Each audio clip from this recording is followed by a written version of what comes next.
폭풍우가 몰아치는 밤이었다. 하늘을 찢을 듯한 천둥 소리가 구룡포의 낡은 진료소 창문을 거세게 뒤흔들고 있었다. 한서연은 수술용 장갑을 낀 채 응급 환자의 찢어진 팔뚝을 봉합하는 손길을 멈추지 않았지만 그녀의 신경은 온통 창밖의 어둠을 향해 곤두서 있었다.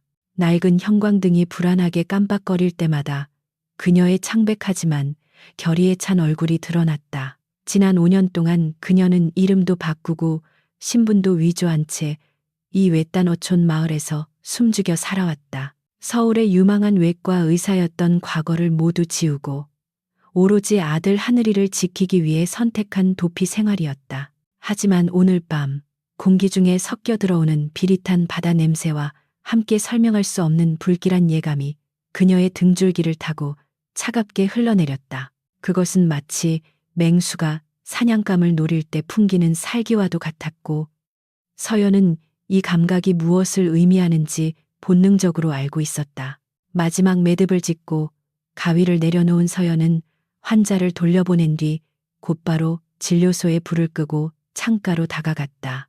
빗줄기가 굵어지며 시야를 가렸지만 마을 입구로 들어서는 검은 세단들의 헤드라이트 불빛은 똑똑히 볼 수 있었다.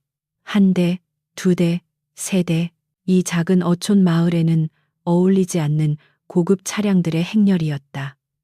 서연의 심장이 걷잡을 수 없이 뛰기 시작했다. 그들이 기어이 찾아낸 것이다. 5년이라는 시간 동안 겹겹이 쌓아올린 위장의 벽이 무너지는 것은 한순간이었다. 그녀는 떨리는 손을 꽉 쥐며 호흡을 가다듬었다. 공포에 질려 주저앉을 시간은 없었다. 지금 무너지면 그녀 자신뿐만 아니라 방 안에서 잠든 어린 아들까지 그들의 소나귀에 넘어가게 될 것이었다. 서연은 지체 없이 안쪽 방으로 달려가 침대 밑에 숨겨두었던 비상용 가방을 꺼냈다. 그 안에는 현금 뭉치와 위조 여권, 그리고 간단한 응급처치 도구가 들어있었다. 하늘아, 일어나. 우리 여행 가야 해. 서연은 곤히 잠든 네 살배기 아들 하늘이를 흔들어 깨웠다. 아이는 잠투정 한 번 부리지 않고 부스스 눈을 떴다.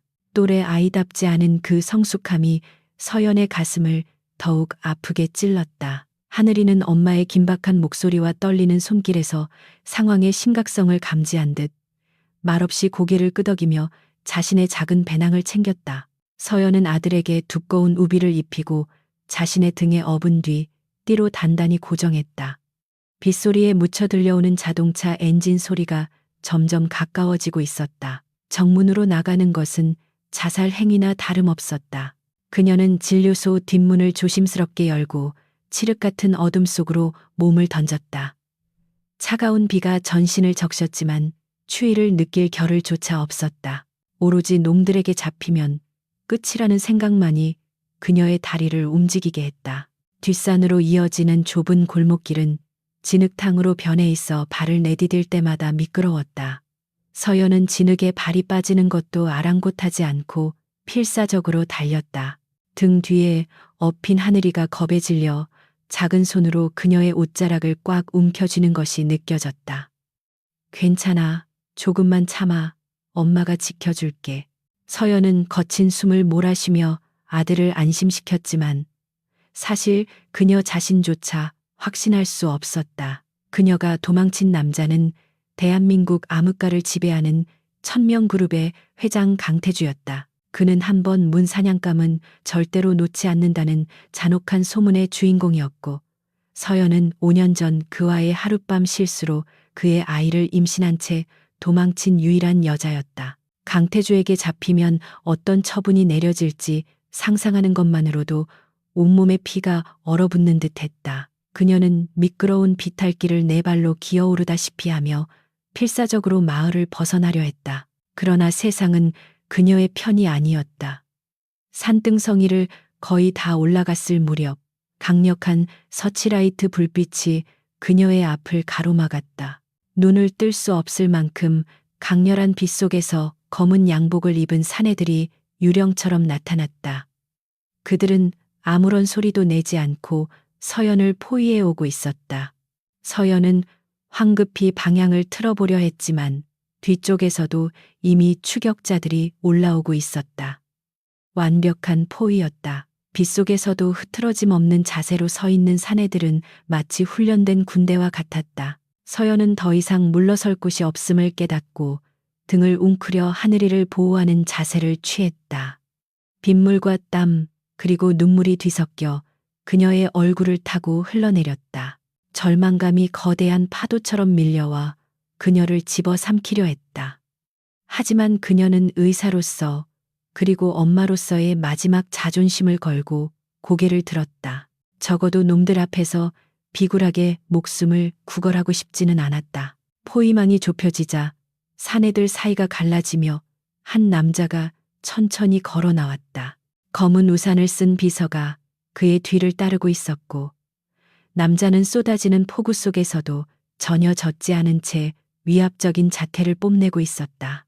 칠흑 같은 어둠 속에서도 날카롭게 빛나는 그의 눈동자는 먹잇감을 앞에 둔 포식자의 그것이었다. 강태주, 그가 직접 온 것이다.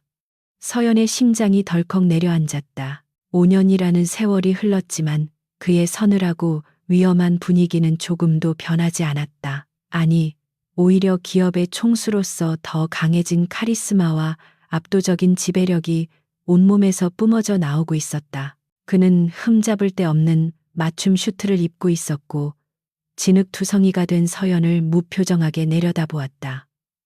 그 차가운 시선은 마치 그녀의 영혼까지 꿰뚫어 보는 듯했다.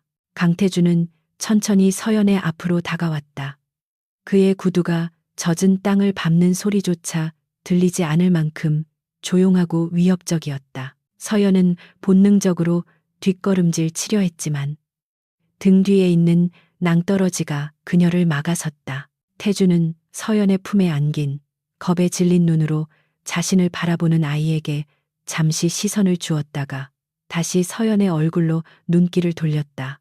그의 눈빛에는 분노인지 경멸인지 아니면 다른 무언가인지 알 수 없는 복잡한 감정이 스쳐 지나갔다. 빗소리가 주변의 모든 소음을 집어삼켰지만 두 사람 사이에 흐르는 팽팽한 긴장감은 폭풍우보다 더 거세게 휘몰아쳤다. 서연은 떨리는 입술을 깨물며 그를 노려보았다. 잡혔다는 공포보다 아이를 빼앗길지도 모른다는 두려움이 더 컸다. 그녀는 아이를 더욱 세게 끌어안으며 온몸으로 방어막을 쳤다. 참으로 요란한 숨바꼭질이었어. 강태주의 입에서 나온 첫 마디는 낮고 굵었다. 그 목소리는 빗소리를 뚫고 서연의 귓가에 정확하게 박혔다. 5년이라 쥐새끼처럼 숨어 지내기엔 꽤 긴 시간이었겠군. 그는 비꼬는 듯한 어조로 말했지만 그 안에는 억누르고 있는 분노가 서려 있었다. 그는 서연이 자신을 속이고 도망친 유일한 사람이라는 사실을 잊지 않은 듯했다. 태주는 손을 뻗어 서연의 젖은 머리카락을 거칠게 쓸어 넘겼다. 그의 손가락 끝이 서연의 차가운 뺨에 닿자 그녀는 소스라치게 놀라 움찔했다. 하지만 태주는 아랑곳하지 않고 그녀의 턱을 잡아 올려 자신과 눈을 맞추게 했다. 한서연. 아니, 이젠 오수민이라고 해야 하나? 네가 어디에 숨든 내가 못 찾을 거라고 생각했나?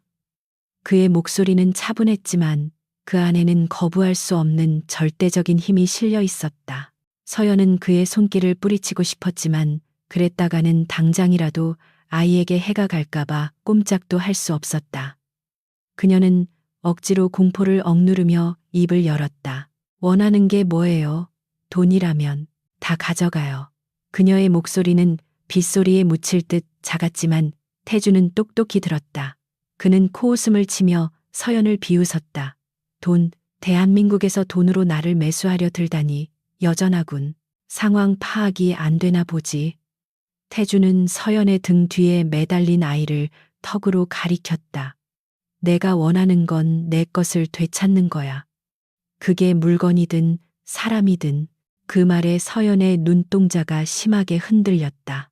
그가 아이의 존재를 알고 온 것인지 아니면 단순히 자신을 소유물로 여기는 것인지 확신할 수 없었지만 어느 쪽이든 절망적이기는 마찬가지였다. 이 아이는 당신과 상관없어요. 서연이 비명을 지르듯 외쳤다. 천둥 소리가 그녀의 외침과 겹쳐 울렸다. 내 아이예요. 당신 같은 괴물과는 아무 상관없는 내 아이란 말이에요. 그녀의 필사적인 부정에 태주의 눈매가 가늘어졌다. 괴물이라는 단어가 그의 신경을 긁은 듯했다. 그는 한 발짝 더 다가와 서연을 벼랑 끝으로 몰아붙였다. 괴물이라. 그래, 네 눈엔 내가 그렇게 보이겠지. 하지만 기억해둬. 그 괴물이 아니었다면 네가 지금 이 자리에서 숨 쉬고 있지도 못했을 거라는 걸. 그의 말은 알 수 없는 수수께끼 같았다.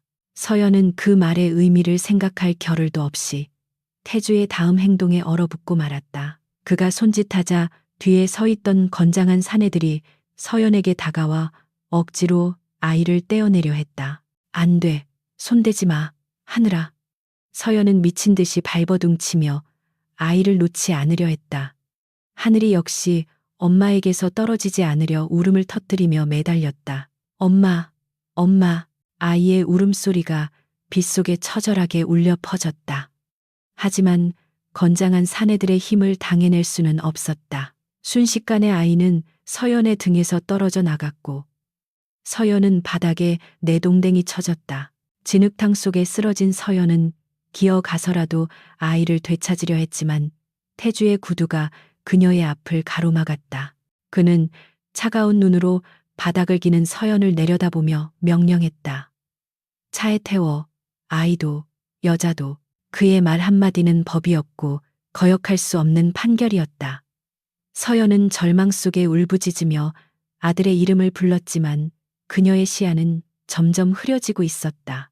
강태주는 멀어지는 아이와 끌려가는 서연을 보며 주머니에서 담배를 꺼내 물었다. 비서가 재빨리 우산을 씌워주며 불을 붙였다. 태주는 깊게 들이마신 연기를 허공으로 내뱉으며 빗속으로 사라지는 연기를 멍하니 바라보았다. 그의 표정은 여전히 읽을 수 없었지만 눈빛만은 깊은 심연처럼 어두웠다. 그는 5년 전 그날 밤을 기억하고 있었다. 불타는 차 안에서 피투성이가 된 그녀를 꺼냈던 그 밤을. 하지만 그녀는 자신을 기억하지 못하는 듯했다. 아니, 기억하고 싶지 않은 것이겠지. 태주는 씁쓸한 미소를 지으며 담배를 바닥에 던져지시겼다. 출발하지. 그는 짧게 명령하고 뒤돌아섰다. 이제 모든 것이 제자리로 돌아갈 시간이었다. 그녀가 원하든 원하지 않든 이제 그녀는 다시 그의 세계인 천명의 품으로 돌아오게 되었다. 그것이 비극의 시작일지 구원의 시작일지는 아무도 알 수 없었다. 차갑고 딱딱한 가죽 시트의 감촉이 느껴졌다. 서연은 덜컹거리는 진동 속에서 힘겹게 눈을 떴다. 차 안은 고요했고 밖에는 여전히 비가 내리고 있었다. 그녀는 본능적으로 옆을 더듬었다. 다행히 하늘이는 그녀의 옆에 곤히 잠들어 있었다. 아마도 너무 많이 울어서 지쳐 잠든 모양이었다. 서연은 안도감에 깊은 한숨을 내쉬며 아이의 머리를 쓰다듬었다. 하지만 그 안도감도 잠시. 그녀는 앞좌석에 앉아있는 남자의 뒷모습을 보고 다시금 긴장했다.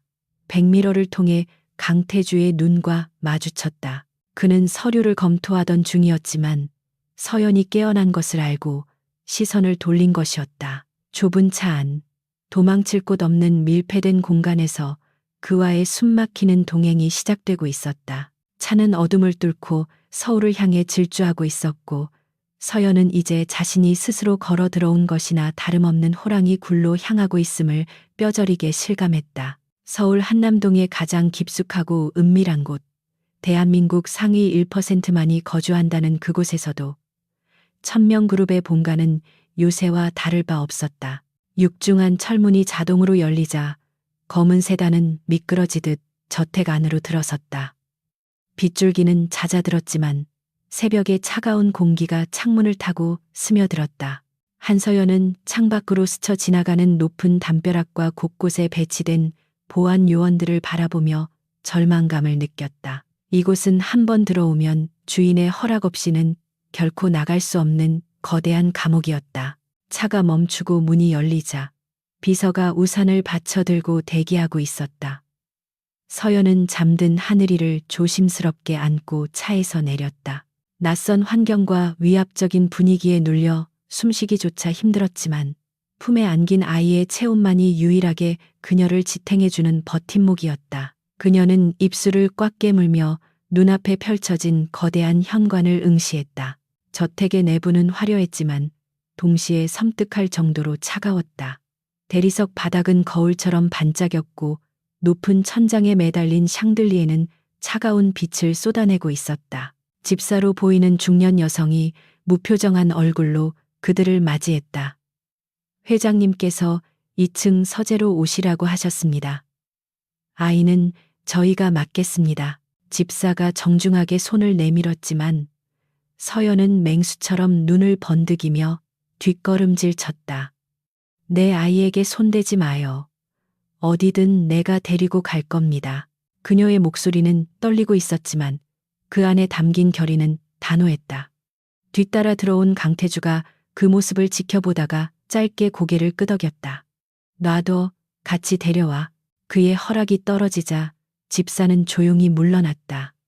서연은 아이를 더욱 꽉 끌어안고 태주의 뒤를 따라 넓은 계단을 올라갔다. 발자국 소리 하나 들리지 않는 이 집의 고요함이 그녀의 공포심을 더욱 자극했다.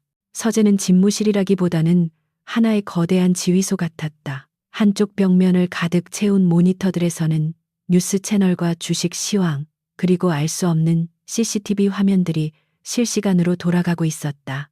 태주는 책상 뒤의 가죽 의자에 앉아 서연을 맞은편 소파에 앉도록 손짓했다. 서연이 주저하며 자리에 앉자 그는 비서에게 눈짓을 보내 방을 나가게 했다. 육중한 문이 닫히는 소리가 쾅 하고 울리자 넓은 방 안에는 팽팽한 긴장감만이 감돌았다. 태주는 천천히 일어나 위스키 병을 꺼내 잔을 채웠다. 얼음이 유리에 부딪히는 맑은 소리가 정막을 깼다. 한서연, 아니 김지수였던가? 5년 전 그날 밤 네가 나에게 알려준 가짜 이름이. 그는 잔을 든 채 서연에게 천천히 다가왔다. 알코올 냄새와 그 특유의 묵직한 향수 냄새가 섞여 그녀의 코끝을 자극했다.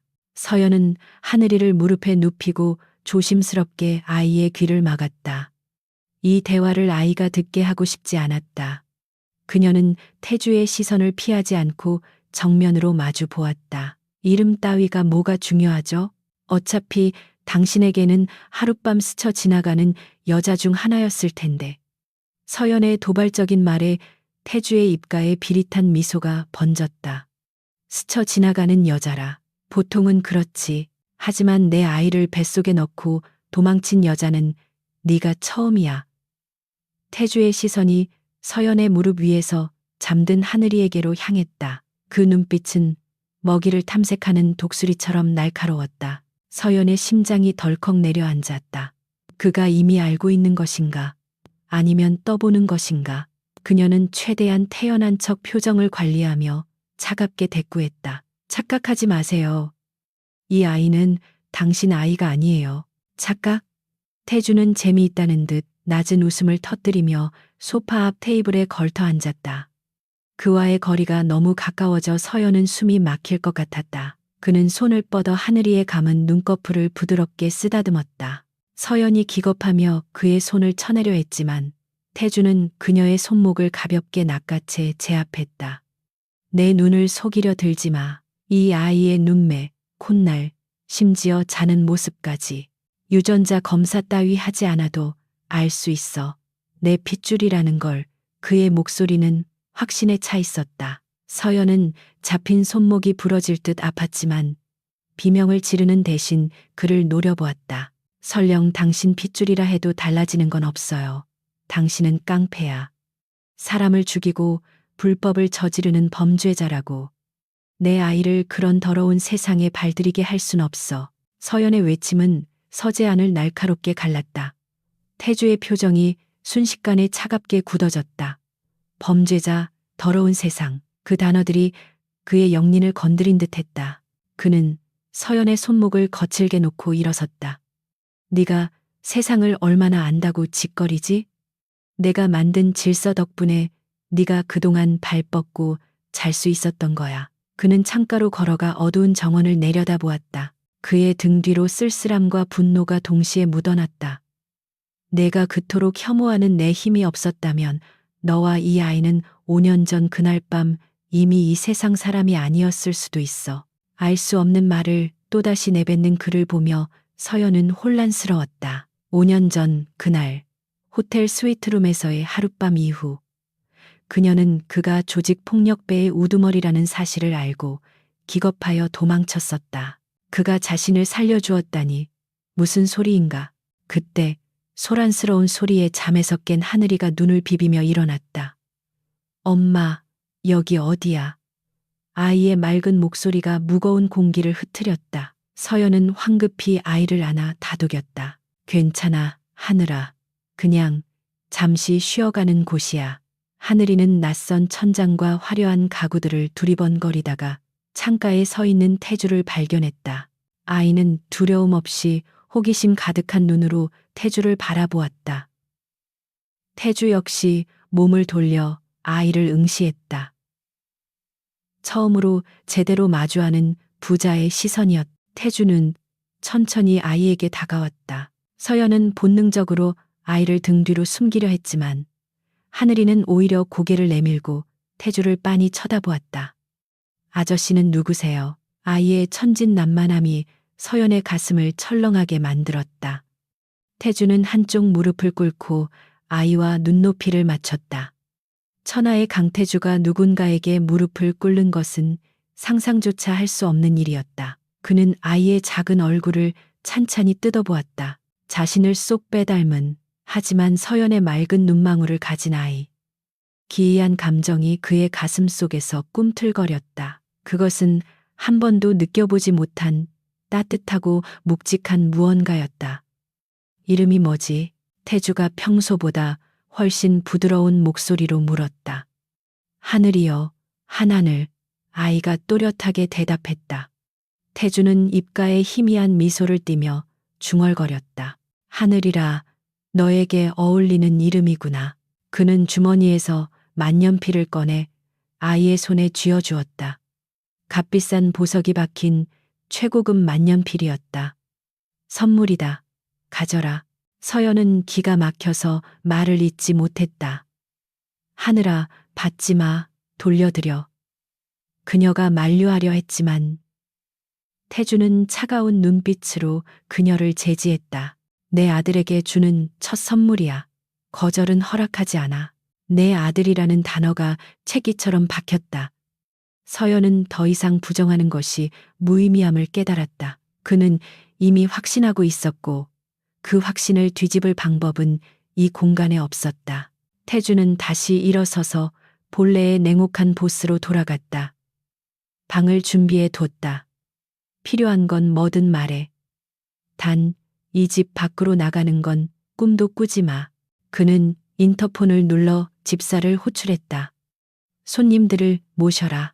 문 앞에는 경호원들을 배치하고 개미 새끼 한 마리도 드나들지 못하게 해. 그것은 보호라는 명목하에 이루어진 완벽한 감금이었다. 집사의 안내를 받아 배정된 방으로 이동하는 내내 서연의 머릿속은 복잡하게 얽혀 있었다. 방은 5성급 호텔 스위트룸보다 더 호화로웠다. 아이를 위한 장난감과 최고급 옷가지들이 이미 준비되어 있었다. 마치 그들이 올 것을 미리 알고 있었던 것처럼. 이것은 치밀하게 계획된 포획이었다. 서연은 하늘이를 침대에 눕히고 욕실로 들어갔다. 거울 속에 비친 자신의 모습은 엉망이었다. 진흙과 빗물로 얼룩진 옷, 헝클어진 머리. 하지만 눈빛만은 죽지 않았다. 그녀는 세면대에 물을 틀어놓고 얼굴을 씻어내며 다짐했다. 이 황금 감옥에서 반드시 탈출할 것이라고. 그가 아무리 강력한 권력을 가졌다 해도 엄마라는 이름의 여자를 꺾을 수는 없을 것이라고. 한편 서재에 홀로 남은 강태주는 책상 서랍 깊숙한 곳에서 낡은 사진 한 장을 꺼냈다. 불길에 휩싸인 차 안에서 의식을 잃은 여자를 안고 나오는 자신의 모습이 흐릿하게 찍힌 사진이었다. 5년 전 라이벌 조직의 테러로 폭발한 쇼핑몰 주차장. 그 아수라장 속에서 그는 우연히 그곳을 지나던 서연을 구했다. 그녀는 그 사고의 충격으로 그날의 기억을 잃었지만 태주는 그녀를 잊지 못했다. 치료를 위해 자신의 호텔로 데려갔던 그날 밤, 극한의 상황에서 살아남은 두 남녀 사이에는 묘한 기류가 흘렀고 그것은 돌이킬 수 없는 하룻밤으로 이어졌었다. 태주는 사진을 내려놓고 창밖의 어둠을 응시했다. 은인을 괴물로 기억하고 있다라.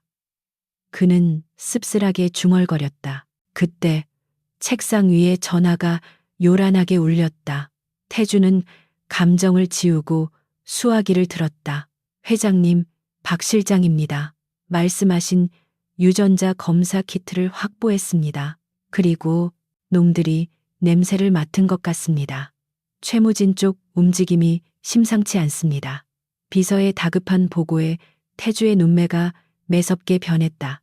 최무진, 태주의 아버지를 죽이고 1000명을 집어삼키려 했던, 지금은 흑룡파를 이끄는 숙적. 그가 움직이기 시작했다는 것은 전쟁이 임박했음을 의미했다. 태주는 낮은 목소리로 지시했다. 경계를 강화해, 특히 별채 쪽은 최고 등급으로 올려. 쥐새끼 한 마리라도 얼씬거리면 즉시 처리한다. 전화를 끄는 태주의 눈에 살기가 감돌았다. 이제 지켜야 할 것이 생겼다. 자신의 핏줄, 그리고 그 아이의 어미. 전쟁은 이미 시작되었다. 서연은 잠든 하늘이 옆에 누워 잠을 청했지만 쉽게 잠들 수 없었다. 창문에 설치된 쇠창살은 정교한 장식처럼 보였지만 명백한 탈출 방지용이었다. 복도에서는 규칙적으로 순찰하는 경호원들의 발자국 소리가 들려왔다. 그녀는 머릿속으로 지도를 그리고 있었다. 들어올 때 보았던 정문의 위치, 담벼락의 높이, 경비 초소의 사각지대, 의대 시절 익혔던 명석한 두뇌와 지난 5년간 도피 생활로 다져진 생존 본능이 그녀의 무기였다.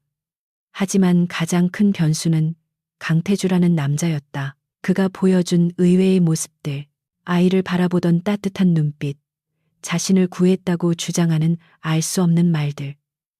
과연 그 진실은 무엇일까? 서연은 혼란스러운 마음을 뒤로하고 내일을 위한 에너지를 비축하기 위해 억지로 눈을 감았다. 다음 날 아침, 식당으로 안내된 서연과 하늘이는 긴 테이블 끝에 앉아 있었다. 식탁 위에는 상다리가 부러질 듯한 진수성찬이 차려져 있었다. 태주는 맞은편 끝에 앉아 신문을 보며 커피를 마시고 있었다. 입에 맞을지 모르겠군. 아이가 뭘 좋아하는지 몰라서 종류별로 준비시켰다. 그는 무심한 듯 말했지만 식탁 위에는 아이들이 좋아할 만한 햄버거 스테이크, 파스타, 오므라이스 등이 가득했다. 하늘이는 눈이 휘둥그레져서 와 맛있겠다라며 탄성을 질렀다. 서연은 경계심을 풀지 않은 채 아이에게 음식을 덜어주었다. 먹고 싶은 만큼만 먹어 하느라. 그녀는 태주에게 시선조차 주지 않았다. 태주는 그런 그녀의 태도에 개의치 않고 신문을 접으며 말했다. 식사 후에 의료팀이 올 거야. 너와 아이의 건강 상태를 체크할 거다. 필요 없어요. 제가 의사예요. 제 몸과 아이 상태는 제가 제일 잘 알아요. 서연이 딱 잘라 거절했다. 하지만 태주는 단호했다. 여기서는 내 방식대로 해. 그리고 간단한 검사도 포함되어 있어. 그가 말하는 간단한 검사가 친자 확인 유전자 검사임을 서연은 직감했다.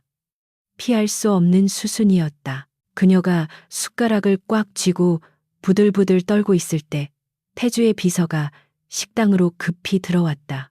그의 표정은 창백하게 질려 있었다. 회장님, 긴급 상황입니다. 인천 물류 창고가 공격받았습니다.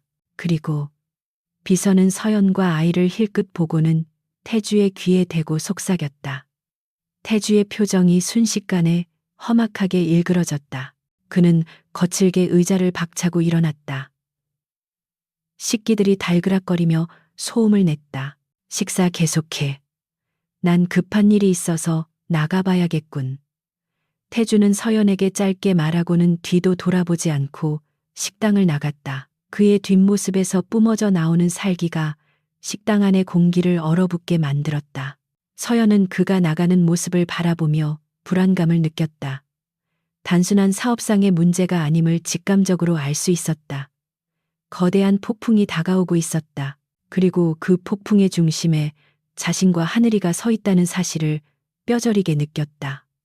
태주가 사라지자 감시하던 경호원들의 시선이 더욱 날카로워졌다.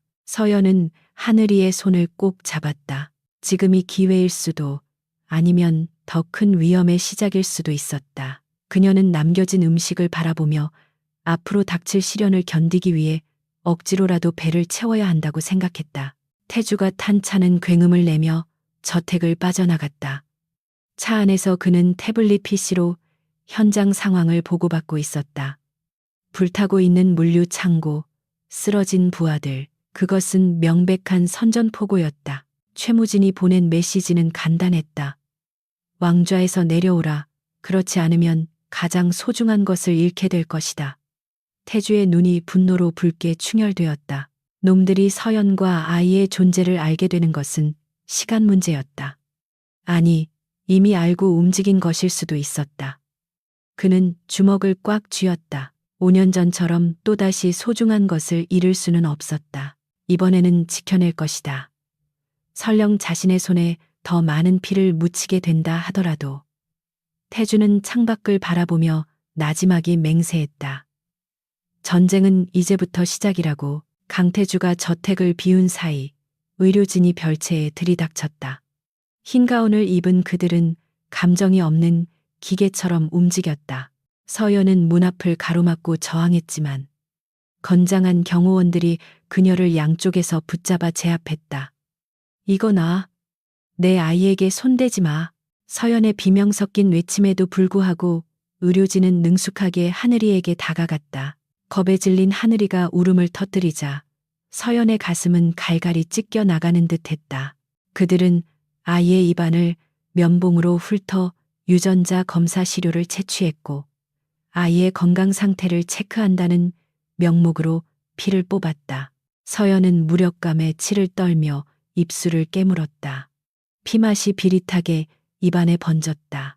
이것은 단순한 검사가 아니었다. 아이에 대한 소유권을 주장하기 위한 강태주의 첫 번째 절차이자 서연에게 보내는 무언의 경고였다. 검사가 끝나고 의료진이 물러가자 방 안에는 다시 정막이 감돌았다.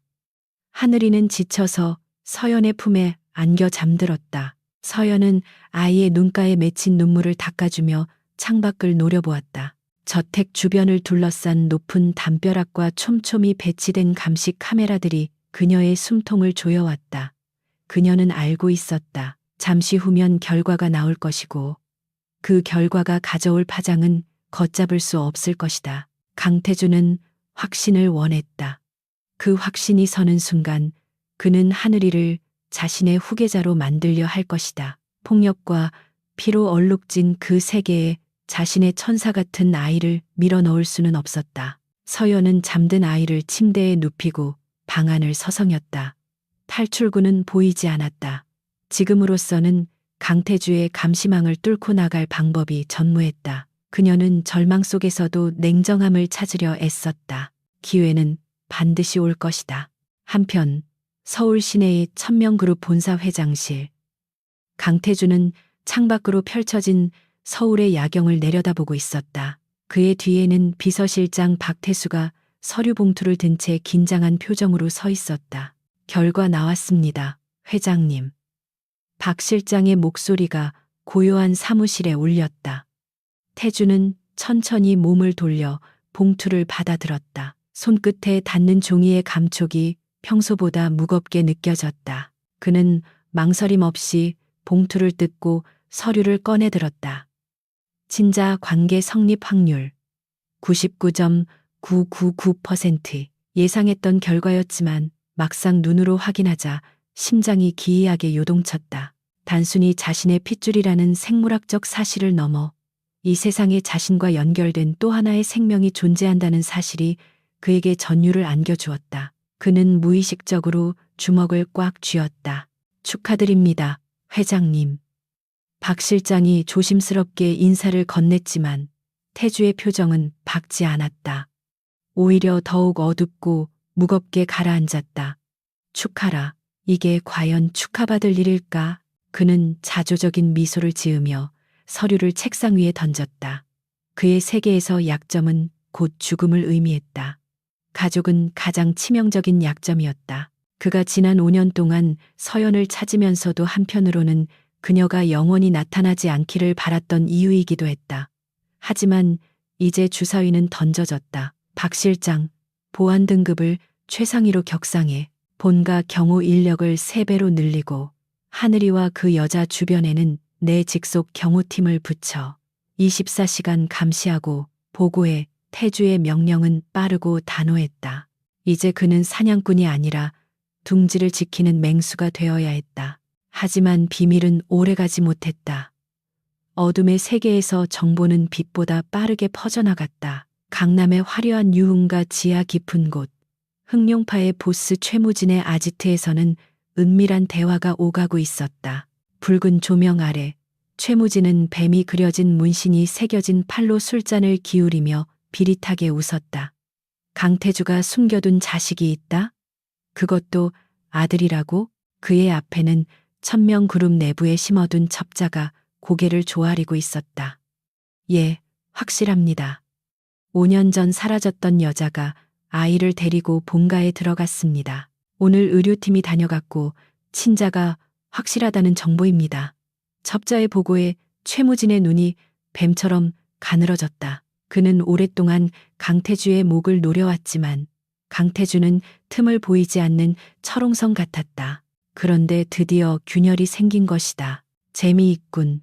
천하의 강태주가 애 아빠 노릇이라니. 최무진은 술잔을 바닥에 던져 산산조각 냈다. 파편이 튀었지만 아무도 움직이지 않았다. 이건 하늘이 내게 준 기회야. 놈의 가장 소중한 것을 뺏어오면 놈도 무릎을 꿇겠지. 그는 잔인한 미소를 지으며 부하들에게 손짓했다. 준비해. 강태주가 방심하고 있는 지금이 기회다. 본가를 직접 타격하는 건 무리지만 틈은 언제나 있는 법이지. 놈이 정신을 못 차리게 흔들어놔. 최무진의 명령이 떨어지자 어둠 속에 숨어있던 사내들이 일제히 움직였다. 5년간 유지되어 온 암흑가의 위태로운 평화가 깨지는 소리가 들리는 듯했다. 폭풍의 눈은 이제 강태주의 저택, 그리고 그 안에 있는 한서연과 하늘이를 향해 이동하고 있었다. 그날 밤늦게 태주는 본가로 돌아왔다. 피곤이 어깨를 짓눌렀지만 그는 곧장 침실로 가지 않고 서연과 하늘이가 머무는 별채로 향했다. 문 앞을 지키던 경호원들이 고개를 숙였지만 태주는 눈길도 주지 않고 문을 열었다. 방 안은 희미한 수면등 하나만 켜져 있었고 서연은 침대에 엎드려 잠든 하늘이를 토닥이고 있었다. 그녀는 태주가 들어오는 소리에 흠칫 놀라 몸을 일으켰지만 아이가 깰까봐 큰 소리를 내지는 않았다. 대신 그녀의 눈빛은 경계심으로 가득 차 있었다. 태주는 침대맡으로 다가와 잠든 아이의 얼굴을 내려다보았다. 낮에 보았던 서류상의 숫자보다 눈앞에 잠든 이 작은 생명체가 그에게 더 큰 실체감을 주었다. 내 아들, 그 단어가 가슴 속에서 묵직하게 울렸다. 나가서 얘기해요. 서연이 낮게 속삭이며 태주의 팔을 잡아 끌었다. 그녀는 아이가 이 남자의 기척을 느끼는 것조차 싫은 듯했다. 태주는 순순히 그녀를 따라 테라스로 나갔다. 밤바람이 차가웠지만 두 사람 사이에 흐르는 냉기보다는 덜했다. 확인하셨나요? 당신이 원하던 결과. 서연이 먼저 입을 열었다. 그녀의 목소리는 떨리고 있었지만 눈빛만은 당당했다. 태주는 주머니에 손을 꽂은 채 밤하늘을 올려다보았다. 99.9%. 더 이상의 의심은 필요 없어. 하늘이는 내 아들이야. 그의 담담한 대답에 서연은 기가 막힌다는 듯 헛웃음을 터뜨렸다. 생물학적 아버지가 된다고 해서 진짜 아버지가 되는 건 아니에요. 당신은 자격이 없어. 자격? 태주가 천천히 고개를 돌려 서연을 응시했다. 이 바닥에서 자격 같은 건 힘 있는 자가 만드는 거야. 내가 아버지라면 아버지인 거지. 그의 오만함에 서연은 치가 떨렸다. 당신 때문에 우리는 5년을 숨어 살았어. 당신이 알면 아이를 뺏어가거나 위험에 빠뜨릴 게 뻔했으니까. 내 예상이 틀리지 않았어. 지금 이 상황을 봐. 이게 사람 사는 꼴이야? 감옥이지. 서연의 격앙된 목소리에 태주는 한 걸음 다가왔다. 그의 그림자가 서연을 덮쳤다. 밖은 더 위험해. 네가 상상하는 것보다 훨씬 더. 내 적들이 이미 냄새를 맡았어. 지금 이 저택 밖으로 나가는 순간 너와 아이는 시체가 되거나 인질이 될 거야. 태주의 말은 협박이 아니었다. 그것은 차라리 절박한 경고에 가까웠다. 서연은 그의 눈동자에서 흔들리는 불안감을 읽었다. 천하의 강태주가 두려워하고 있었다. 저기요, 당신이 만든 적들이잖아. 왜 죄 없는 아이가 당신의 업보를 짊어져야 해? 서연의 원망 섞인 물음에 태주는 아무 말도 할 수 없었다. 그것은 뼈아픈 진실이었다. 그가 살아온 삶의 방식이 결국 가장 지키고 싶은 사람들을 위협하는 칼날이 되어 돌아온 것이다. 그는 입술을 굳게 다물고 잠시 침묵했다가 결심한 듯 입을 열었다. 과거는 돌이킬 수 없어. 하지만 미래는 바꿀 수 있지. 내가 살아있는 한 그 누구도 너와 아이에게 손가락 하나 댈 수 없어. 그게 내 방식의 속죄고 책임이야. 서연은 그의 말에 반박하려 했지만 갑자기 울린 사이렌 소리에 말이 끊겼다. 저택의 외곽 경보 시스템이 작동한 것이었다. 날카로운 경고음이 고요한 밤을 찢어발겼다. 태주의 표정이 순식간에 살기등등하게 변했다. 그는 반사적으로 서연을 자신의 등 뒤로 숨기며 주머니에서 권총을 꺼내 들었다. 방 안으로 들어가. 문 잠그고 절대 나오지 마. 태주가 소리쳤다. 서연은 권총을 보는 순간 얼어붙었다. 현실감이 없었다. 영화 속에서나 보던 장면이 눈앞에서 펼쳐지고 있었다. 빨리. 태주의 다급한 외침에 서연은 정신을 차리고 방 안으로 뛰어들어갔다. 그녀는 떨리는 손으로 문을 잠그고 침대로 달려가 자다 깬 하늘이를 품에 안았다. 밖에서는 총소리와 고함이 들려왔다. 최무진이 보낸 선발대가 저택의 외곽을 뚫고 침입을 시도한 것이었다. 이것은 전면전의 서막이었다. 태주는 테라스 난간을 넘어 1층으로 뛰어내렸다. 그는 어둠 속에서 움직이는 그림자들을 향해 망설임 없이 방아쇠를 당겼다.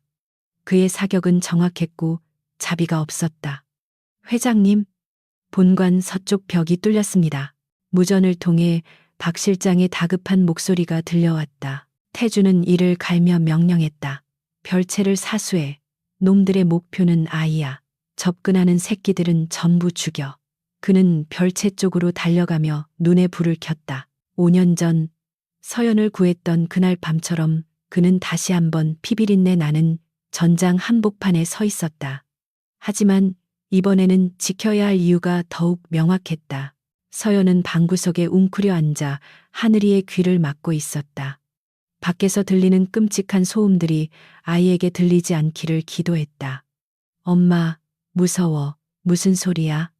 하늘이가 울먹이며 물었다. 서연은 애써 웃어 보이며 아이를 안심시켰다.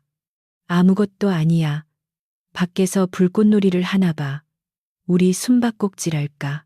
그녀는 공포를 억누르며 아이를 달랬지만 문 밖에서 들리는 발자국 소리에 심장이 멈출 것 같았다.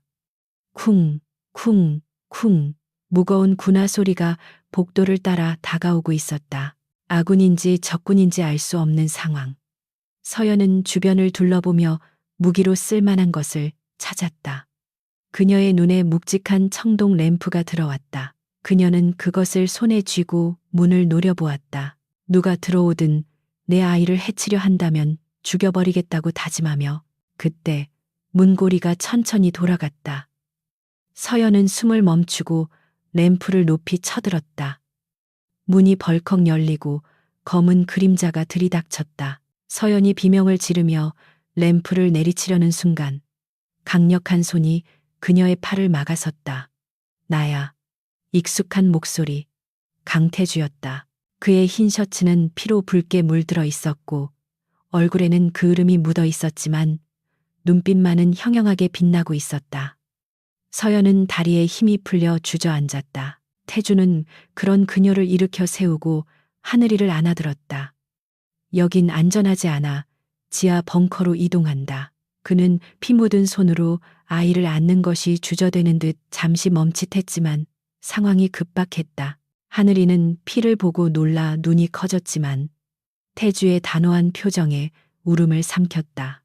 지하 벙커로 이동하는 동안에도 산발적인 교전은 계속되었다.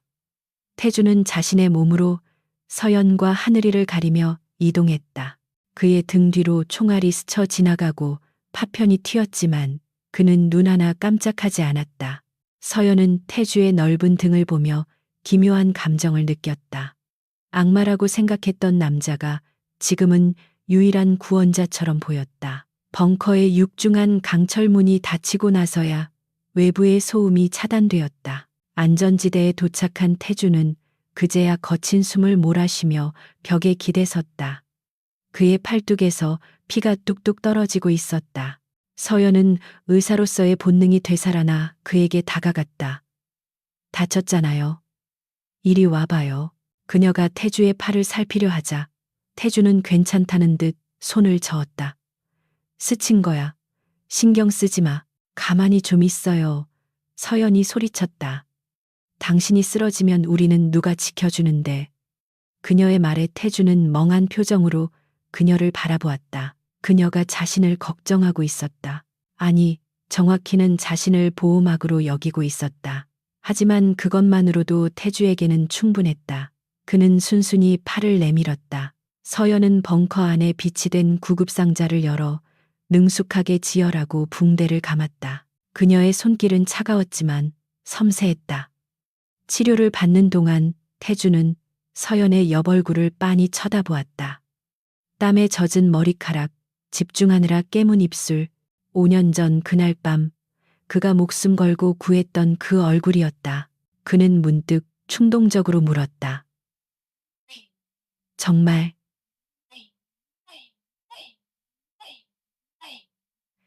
기억 안 나나? 6년 전 겨울 화재 사고, 서연의 손길이 멈칫했다. 그녀는 천천히 고개를 들어 태주를 보았다. 화재 사고? 그녀의 눈동자가 흔들렸다. 그것은 그녀가 가장 끔찍하게 여기는 하지만 기억의 파편으로만 남아있는 트라우마였다. 그걸 당신이 어떻게 알아요? 난 누구한테도 말한 적 없는데. 태주는 씁쓸한 미소를 지으며 입을 열려 했다. 그때 벙커의 통신기에서 박 실장의 목소리가 들려왔다. 회장님, 상황 종료되었습니다. 침입자들은 전원 제압했습니다. 하지만 놈들이 남긴 메시지가 있습니다. 태주는 다시 차가운 보스의 얼굴로 돌아갔다. 메시지? 가져와. 잠시 후 박 실장이 피 묻은 쪽지 하나를 들고 들어왔다. 쪽지에는 짧은 문장이 적혀 있었다. 아이는 내가 키워주지.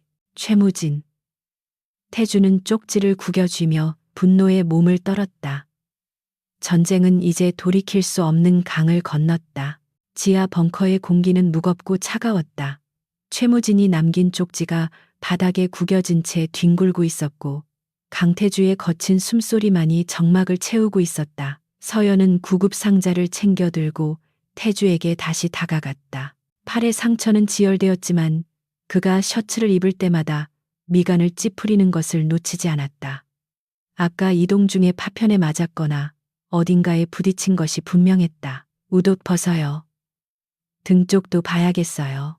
서연의 단호한 목소리에 태주는 귀찮다는 듯 고개를 저었다. 괜찮아. 찰과상일 뿐이야. 하지만 서연은 물러서지 않았다. 의사로서의 지시예요. 감염이라도 되면 이 상황에서 더 골치 아파져요. 빨리 벗어요. 그녀의 강경한 태도에 태주는 마지못해 피 젖은 셔츠의 단추를 풀었다. 셔츠가 바닥으로 떨어지고 태주의 단단한 상반신이 드러났다. 수많은 흉터가 그의 삶이 얼마나 치열했는지를 증명하고 있었다. 칼에 베인 자국, 총상의 흔적들이 근육질의 몸 곳곳에 새겨져 있었다. 서연은 그 참혹한 흔적들에 잠시 숨을 삼켰지만 곧 의사의 본분을 되찾고 그의 등 뒤로 돌아갔다. 그리고 그 순간 서연의 눈동자가 지진이 난 듯 거칠게 흔들렸다. 태주의 등 한가운데를 가로지르는 거대하고 흉측한 화상 흉터. 그것은 단순한 상처가 아니었다. 살점이 녹아내리고 엉겨 붙어 만들어진, 보는 것만으로도 고통이 전해져 오는 끔찍한 자국이었다. 서연의 손이 덜덜 떨리며 입을 틀어막았다. 이 흉터는 낯설지 않았다. 아니, 너무나도 익숙했다. 그녀의 악몽 속에서 매일 밤 그녀를 괴롭히면서도 동시에 구원했던 그 흔적이었다. 6년 전 겨울 크리스마스를 앞둔 어느 날이었다. 서연이 친구를 만나러 갔던 대형 쇼핑몰에서 가스 폭발 사고가 발생했다. 순식간에 건물은 불길에 휩싸였고 사람들은 아비규환 속에 갇혔다. 서연은 무너진 잔해에 깔려 움직일 수 없었다. 뜨거운 열기와 매캐한 연기가 그녀의 의식을 갉아먹고 있었다. 죽음이 코앞에 닥친 순간 누군가가 불길을 뚫고 나타났다. 그는 자신의 몸을 던져 떨어지는 불타는 철골을 막아냈다. 그때 서연의 흐릿한 시야에 들어왔던 것은 남자의 등에서 타오르는 옷가지와 그 아래로 붉게 타들어가던 살가죽이었다. 그는 고통에 신음하면서도 끝까지 서연을 안고 밖으로 나왔다. 서연이 마지막으로 기억하는 것은 구급차에 실려가며 보았던 남자의 피투성이가 된 뒷모습뿐이었다. 그 후 그녀는 그 은인을 찾으려 백방으로 수소문했지만 찾을 수 없었다. 이 상처. 서연의 목소리가 젖어들었다. 그녀는 조심스럽게 태주의 등에 난 화상 자국에 손끝을 댔다. 태주는 그녀의 차가운 손길에 움찔했지만 피하지 않았다. 보기 흉하지, 훈장 같은 거야. 그가 덤덤하게 말했다. 서연은 눈물이 차오르는 것을 느끼며 물었다. 6년 전 S 쇼핑몰 화재 사고 때였나요? 그녀의 질문에 태주의 어깨가 눈에 띄게 굳어졌다. 그는 천천히 고개를 돌려 서연을 바라보았다.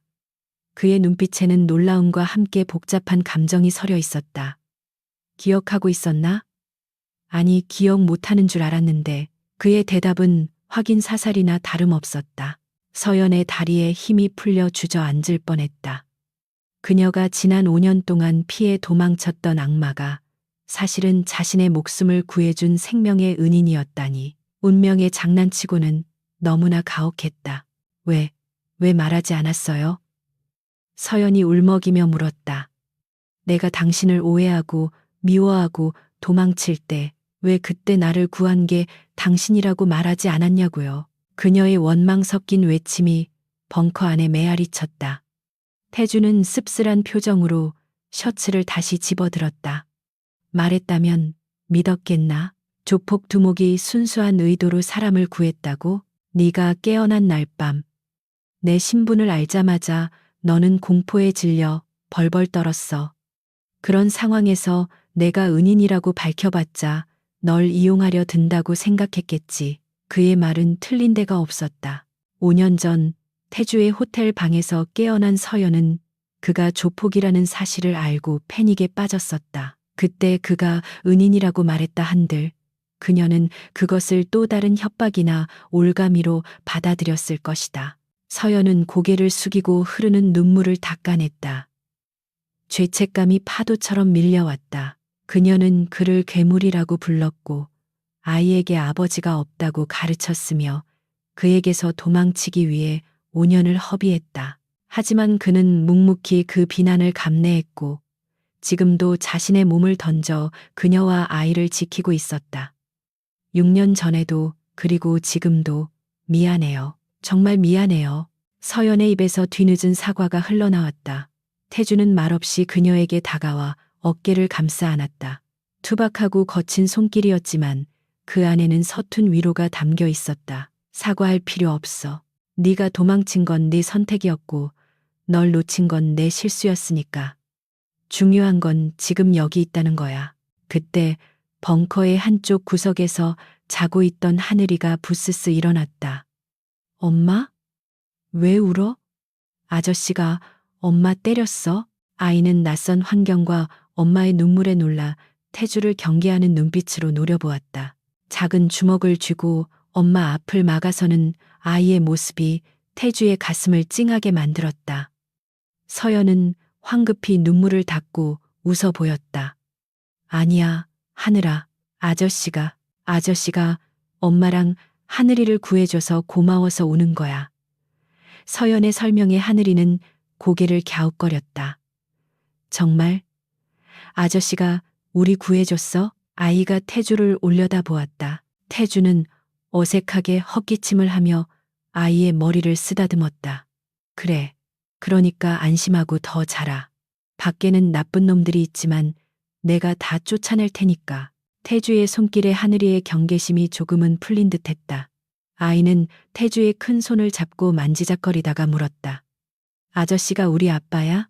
아이의 돌발 질문에 벙커 안의 시간이 멈춘 듯했다. 서연은 당황하여 숨을 멈췄고 태주는 굳어버렸다. 아이들은 본능적으로 핏줄을 알아본다고 했던가. 아니면 엄마와 아저씨 사이의 기류를 눈치챈 것일까.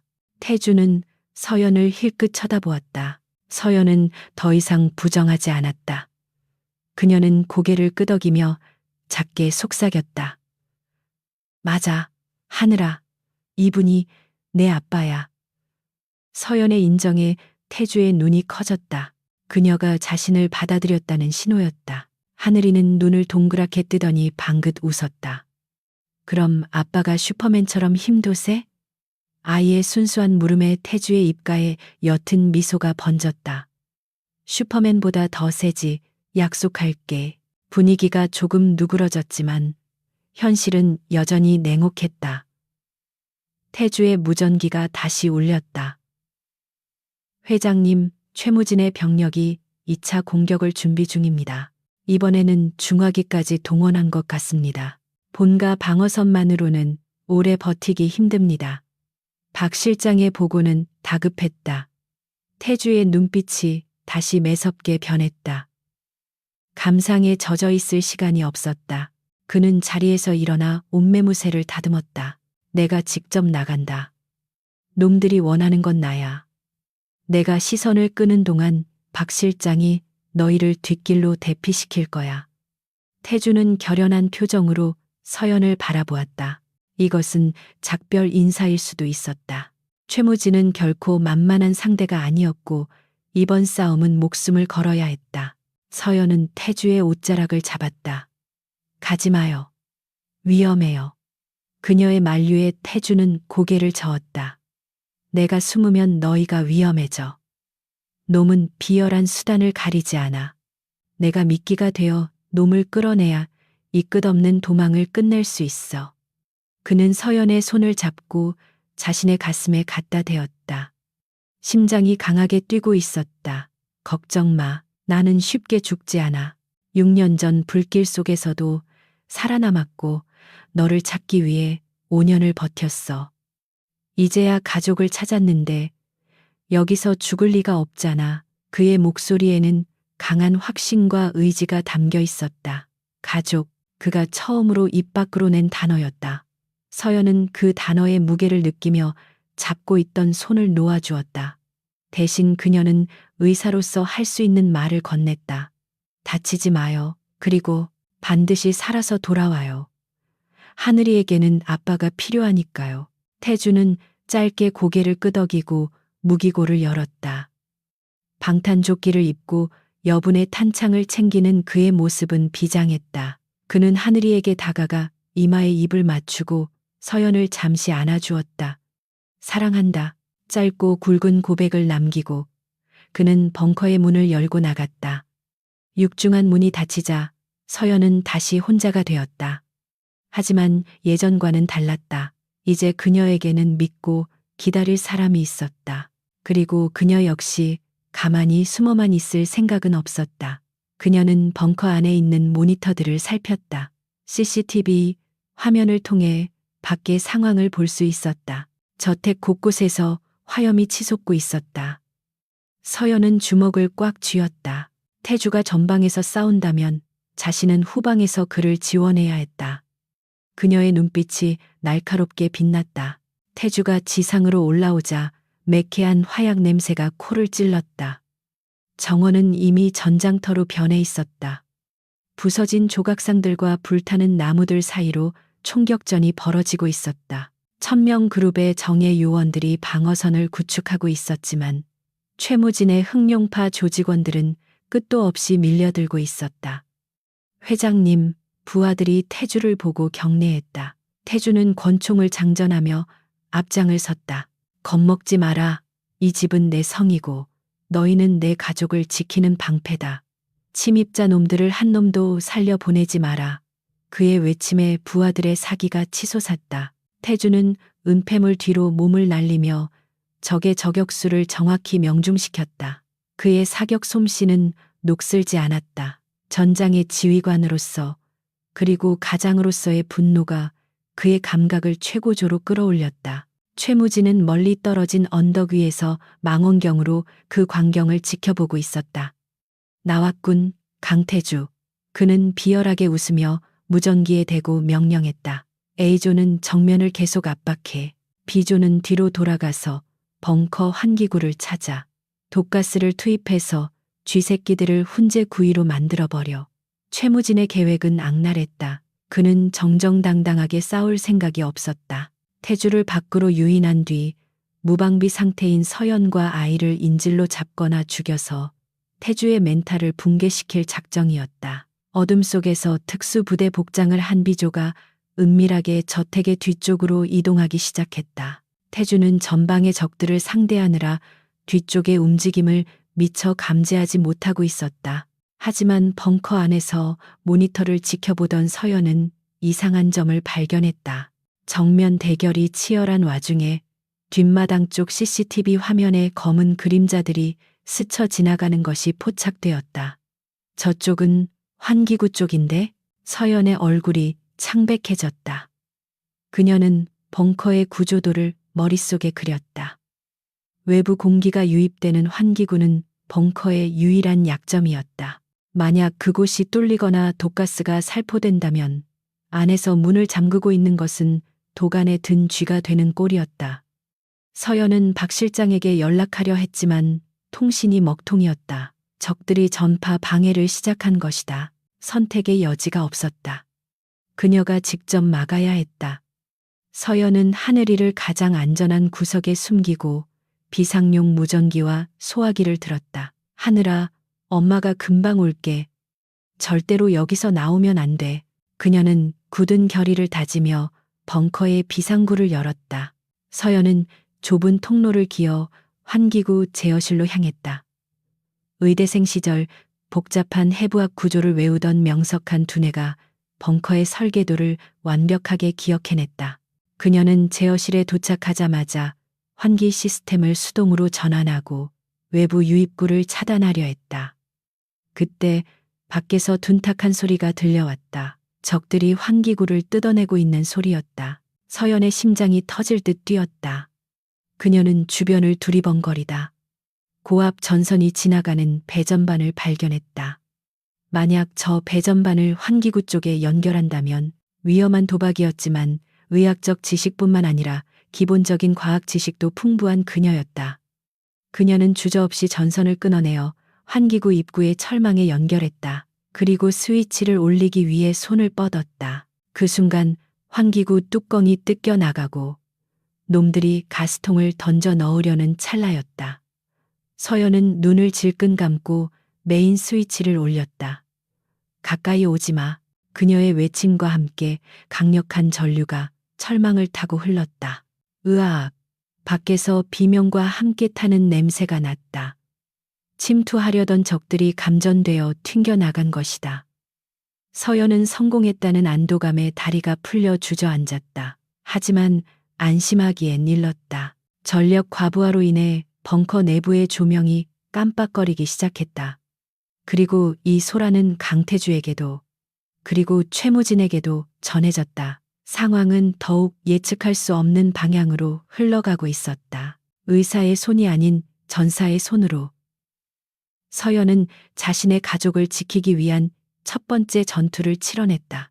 서연이 환기구 제어실에 스위치를 내린 직후 벙커 전체의 전력이 불안정하게 요동치기 시작했다. 과부하로 인해 천장의 조명등이 퍽하는 소리와 함께 터져나갔고 비상등의 붉은 불빛만이 간헐적으로 돌아가며 으스스한 분위기를 자아냈다. 환기구 쪽에서는 타는 냄새와 함께 놈들의 비명소리가 잦아들었지만 이것은 승리가 아니라 더 큰 혼란의 전조에 불과했다. 서연은 벽에 기대어 거친 숨을 몰아쉬었다. 의사로서 사람을 살리는 손으로 누군가를 공격했다는 충격과 가족을 지켰다는 안도감이 뒤섞여 그녀의 손끝을 마비시켰다. 구석에 숨어있던 하늘이가 울먹이며 달려와 그녀의 다리를 끌어안았다. 엄마, 무서워. 불이 왜 이래? 아이의 따뜻한 체온이 서연의 정신을 현실로 되돌려 놓았다. 그녀는 떨리는 손으로 아이를 안아 올리며 다짐했다. 이 지옥 같은 곳에서 반드시 살아서 나가겠다고.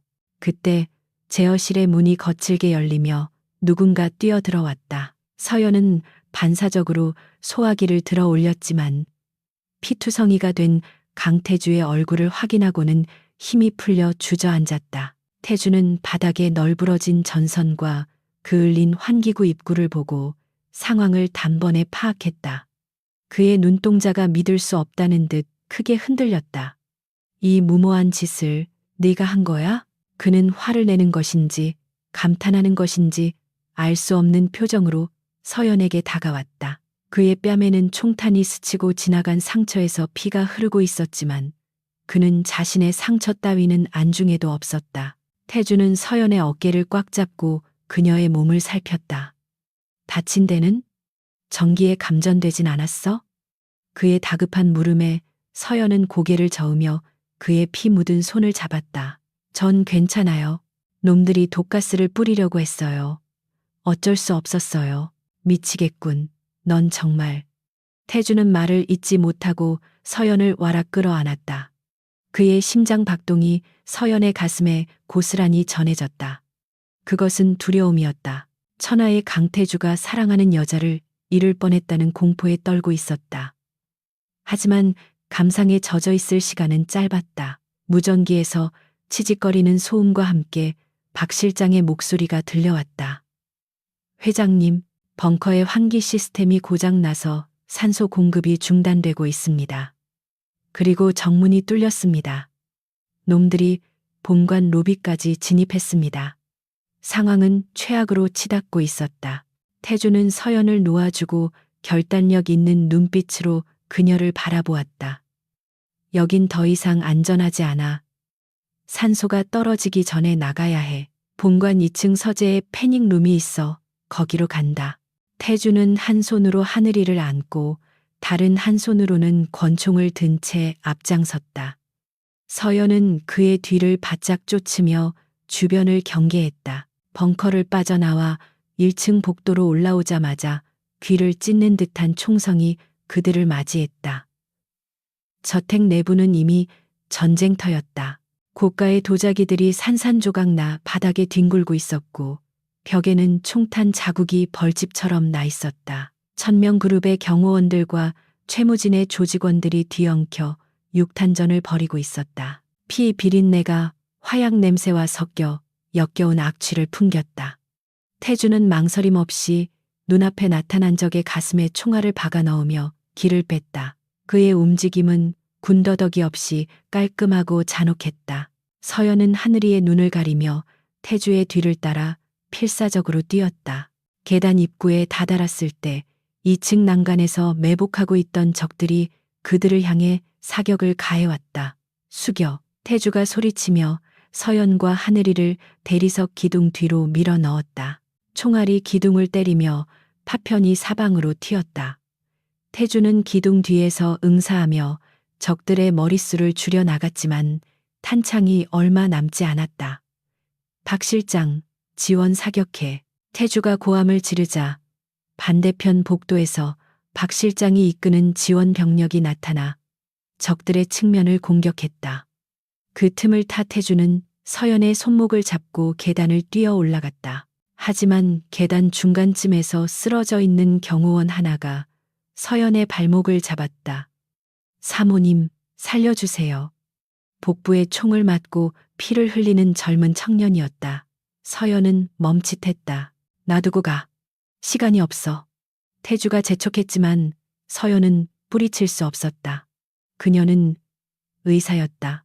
환자를 눈앞에 두고 도망치는 것은 그녀의 신념에 어긋나는 일이었다. 아니요, 살릴 수 있어요.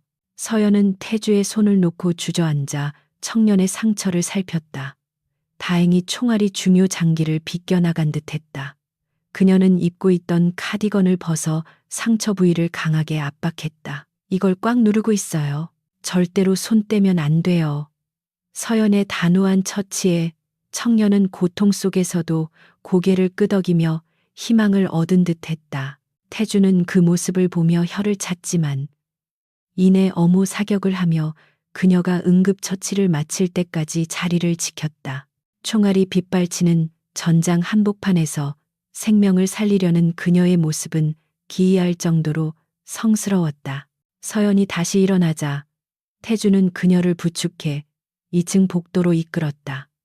하지만 최무진은 그들이 쉽게 도망치도록 내버려 두지 않았다. 복도 끝에서 검은 코트를 입은 최무진이 부하들을 이끌고 나타났다. 그는 비열한 웃음을 흘리며 천천히 박수를 쳤다.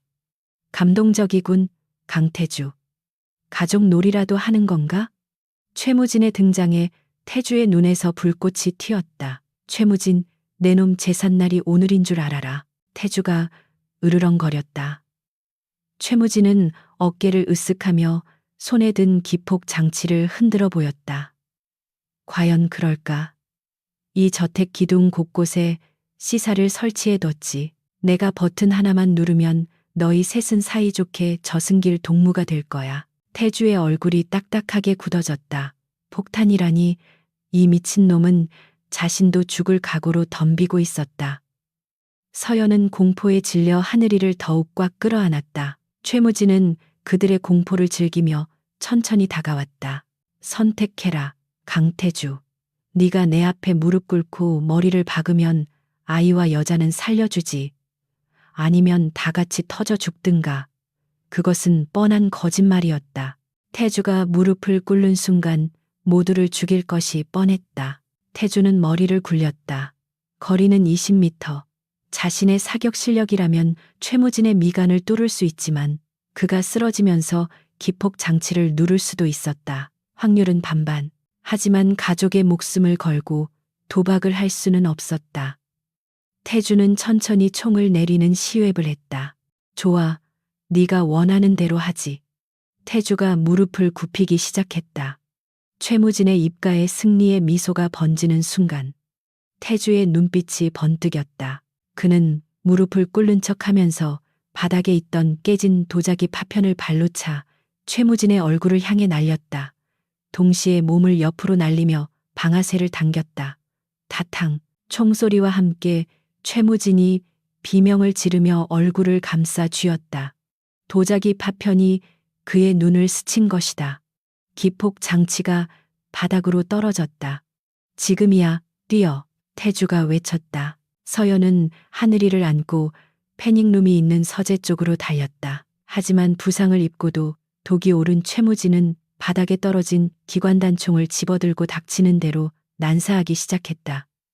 죽어, 다 죽어버려. 두두두두. 총알이 비오듯 쏟아졌다. 서연은 복도를 달리다 발이 꼬여 넘어질 뻔했다. 그 짧은 틈을 타 총알이 그녀의 등 뒤를 노렸다. 하늘이를 안고 있어서 피할 수 없는 상황이었다.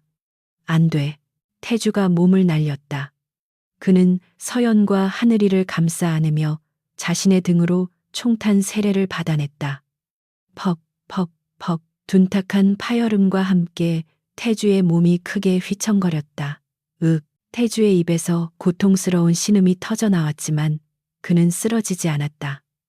초인적인 정신력으로 버티며 서연을 서재 안으로 밀어넣었다. 어서 들어가. 태주는 피를 토하며 문을 닫으려 했다. 서연은 서재 안으로 굴러 들어간 뒤 피투성이가 된 채 문을 막고 서 있는 태주를 보며 비명을 질렀다. 태주 씨, 그녀의 외침에도 불구하고 태주는 문 밖에서 문고리를 잠그고 돌아섰다. 그는 피로 물든 시야 속에서 최무진을 노려보았다. 몸에 박힌 총알이 몇 발인지 셀 수도 없었다. 생명력이 빠르게 빠져나가고 있었지만 분노와 부성애가 그를 지탱하고 있었다. 내 가족에게 손대지 마라. 태주는 마지막 힘을 짜내어 권총을 들어 올렸다. 최무진은 눈에서 피를 흘리며 미친 듯이 웃고 있었다. 독한 새끼, 그래, 같이 가자. 최무진도 태주를 향해 총구를 겨눴다. 두 남자는 동시에 방아쇠를 당겼다. 굉음이 복도를 뒤흔들었다. 최무진은 머리에 총상을 입고 뒤로 넘어갔다. 즉사였다. 태주 역시 가슴과 복부에 추가로 총상을 입고 무릎을 꿇었다. 그는 벽에 기대어 천천히 주저앉았다. 시야가 점점 어두워지고 있었다. 서재 문을 두드리며 울부짖는 서연의 목소리가 아득하게 들려왔다. 미안해, 약속을 못 지킬 것 같아. 태주는 피 묻은 손으로 문을 쓰다듬으며 눈을 감으려 했다. 그때 서재의 문이 안쪽에서 부서질 듯 열렸다. 서연이 도끼로 문고리를 부수고 나온 것이었다. 그녀는 쓰러진 태주를 보고 오열하며 달려왔다. 정신 차려요. 안 돼. 죽으면 안 돼. 서연은 태주의 뺨을 때리며 그를 깨우려 했다. 그녀의 손은 태주의 피로 붉게 물들었다. 하늘이는? 태주가 힘겹게 눈을 뜨고 물었다. 목소리가 공기가 빠지듯 희미했다. 하늘이는 괜찮아요. 안전해요. 그러니까 당신도 살아야 해. 서연은 눈물을 쏟으며 태주의 상처를 지혈하려 했지만 출혈이 너무 심했다. 복부와 가슴, 어깨, 성한 곳이 없었다. 이것은 일반적인 응급처치로는 감당할 수 없는 수준이었다. 수술이 필요했다. 당장 수술하지 않으면 그는 몇 분 안에 사망할 것이었다.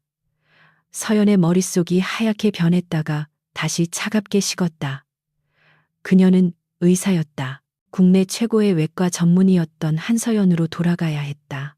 그녀는 주변을 둘러보았다. 지원 병력이 도착하여 상황을 정리하고 있었고 박 실장이 의료진을 부르며 뛰어오고 있었다. 하지만 구급차를 기다릴 시간은 없었다. 박 실장님, 의료키트, 아니 수술도구 다 가져와요.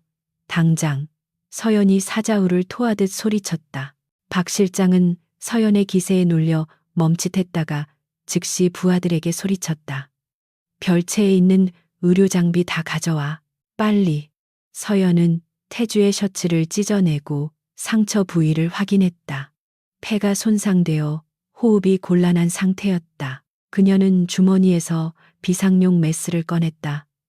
원래 진료소에서 챙겨왔던 소독도 마취도 제대로 할 수 없는 최악의 상황이었지만 선택의 여지가 없었다.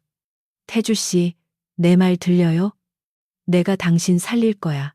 6년 전 당신이 날 살렸듯이 이번엔 내가 당신 살려. 그러니까 제발 포기하지 마. 서연은 떨리는 손을 꽉 쥐고 태주의 눈을 똑바로 바라보았다. 태주는 흐릿한 눈으로 서연을 올려다보았다. 5년 전 겁에 질려 도망치던 여린 여자는 없었다. 지금 그의 앞에는 피칠갑을 한 채 죽음의 신과 맞서 싸우려는 강인한 전사가 있었다. 그는 희미하게 미소를 지었다. 그녀에게 목숨을 맡기는 것이 나쁘지 않다고 생각했다. 믿어, 너를. 태주의 고개가 힘없이 옆으로 떨구어졌다. 의식을 잃은 것이다. 심정지 경고음처럼 삐 하는 이명이 서연의 귀에 들리는 듯했다. 서연은 심호흡을 한 번 크게 하고 메스를 태주의 가슴에 갖다 대었다. 이곳 전쟁터 한복판. 시체와 피가 낭자한 복도 위가 바로 그녀의 수술실이었다. 그녀의 눈빛이 매섭게 빛났다. 사랑하는 남자를 살리기 위해, 아이에게 아버지를 돌려주기 위해 그녀는 생애 가장 어렵고 처절한 수술을 시작했다. 수술은 기적적으로 성공했다. 흉부외과 전문의로서의 한서연의 실력과 사랑하는 사람을 절대 잃지 않겠다는 집념이 만들어낸 결과였다. 태주는 본가 지하에 마련된 최첨단 의료시설인 VICU로 옮겨졌다. 하지만 총상이 워낙 깊고 출혈량이 많았던 탓에 그는 사흘이 지나도록 의식을 회복하지 못하고 있었다. 서연은 뜬 눈으로 그의 곁을 지켰다. 그녀의 흰 의사 가운은 더 이상 환자를 치료하는 도구가 아니라 이 불안한 상황을 버티게 해주는 전투복과도 같았다. 각종 생명 유지 장치에서 들려오는 규칙적인 기계음만이 방 안의 정막을 채우고 있었다. 서연은 창백해진 태주의 손을 잡고 그의 얼굴을 들여다보았다. 5년 전 자신을 구해주었던 강인한 남자는 지금 산소 호흡기에 의지한 채 누워 있었다. 일어나요, 태주 씨. 당신이 지켜준 우리 아들이 기다리고 있잖아요. 그녀의 간절한 속삭임에도 태주는 깊은 잠에서 깨어나지 않았다. 태주가 쓰러졌다는 소식은 삽시간에 퍼져나갔고 이는 천명그룹 내부에 거대한 파장을 일으켰다. 최무진이라는 외부의 적은 사라졌지만 이제는 내부의 하이에나들이 이빨을 드러내기 시작했다. 그룹의 원로들과 이사들은 태주의 생사가 불투명해지자 차기 권력을 차지하기 위해 물밑 작업을 벌였다. 특히 태주의 아버지 시절부터 조직에 몸담았던 김기석 전무가 가장 노골적으로 야욕을 드러냈다. 그는 태주가 식물인간이 될 것이라는 소문을 퍼뜨리며 비상대책위원회를 소집하고 스스로 의장 자리에 오르려 했다. 박 실장이 서연에게 달려와 이 사실을 보고했을 때 그의 얼굴은 분노로 붉게 상기되어 있었다. 사모님, 김 전무가 오늘 오후에 긴급 이사회를 소집했습니다. 회장님의 직무 정지를 의결하고 경영권을 장악하려는 속셈입니다. 이대로라면 그룹이 공중분해될 수도 있습니다. 서연은 박 실장의 보고를 듣고 태주의 얼굴을 다시 한번 바라보았다. 그리고 천천히 자리에서 일어났다. 그녀의 눈빛은 더 이상 슬픔에 잠긴 여인의 것이 아니었다. 태주가 목숨 걸고 지킨 이 제국을 저런 탐욕스러운 자들에게 넘겨줄 수는 없었다. 그녀는 태주가 깨어날 때까지 그의 자리를 그리고 아들 하늘이의 미래를 지켜야만 했다. 박 실장님, 준비하세요. 저도 그 이사회에 참석하겠습니다. 서연의 단호한 말에 박 실장은 눈을 크게 떴다. 하지만 사모님, 그곳은 전쟁터나 다름없습니다. 놈들이 사모님을 인정하려 들지 않을 겁니다. 게다가 신변의 위협이 될 수도 있습니다. 박 실장의 만류에도 서연은 고개를 저었다. 알아요. 하지만 피한다고 해결될 일이 아니에요. 태주 씨가 깨어났을 때 그의 짐을 덜어주지는 못할 망정 뺏기게 둘 순 없어요. 서연은 샤워를 하고 옷을 갈아입었다. 수수한 의사 가운 대신 태주가 미리 준비해 두었던 옷장에서 가장 격식 있고 위압적인 검은색 정장을 꺼내 입었다. 화장기 없는 얼굴에 붉은 립스틱을 발라 결연함을 더했다. 거울 속에 비친 그녀의 모습은 차가운 얼음 여왕 같았다. 그녀는 잠든 하늘이에게 다가가 이마에 입을 맞추었다. 하늘아, 엄마가 아빠 대신 나쁜 아저씨들 혼내주고 올게. 얌전히 기다리고 있어. 아이는 영문도 모른 채 해맑게 웃으며 고개를 끄덕였다. 그 미소가 서연에게 용기를 불어넣었다. 그녀는 박 실장과 경호팀을 대동하고 이사회가 열리는 본사 대회의실로 향했다. 그녀가 걸음을 옮길 때마다 또각거리는 구두 소리가 복도에 차갑게 울려 퍼졌다. 그것은 선전포고의 서곡이었다. 천명그룹 본사 대회의실은 무거운 긴장감으로 가득 차 있었다. 김기석 전무는 상석에 앉아 거만한 표정으로 이사들을 둘러보았다. 강 회장이 쓰러진 지 벌써 나흘째입니다. 의학적으로 회복 가능성이 희박하다는 소견이 있습니다. 조직의 안위를 위해서라도 새로운 리더십이 필요한 시점입니다. 그의 말에 몇몇 추종자들이 고개를 끄덕이며 동조했다. 반대파 이사들은 침묵을 지키고 있었지만 분위기는 이미 김 전무 쪽으로 기울고 있었다. 김 전무가 의사봉을 들어 안건을 통과시키려던 찰나 대회의실의 문이 육중한 소리를 내며 열렸다. 모든 시선이 문 쪽으로 쏠렸다.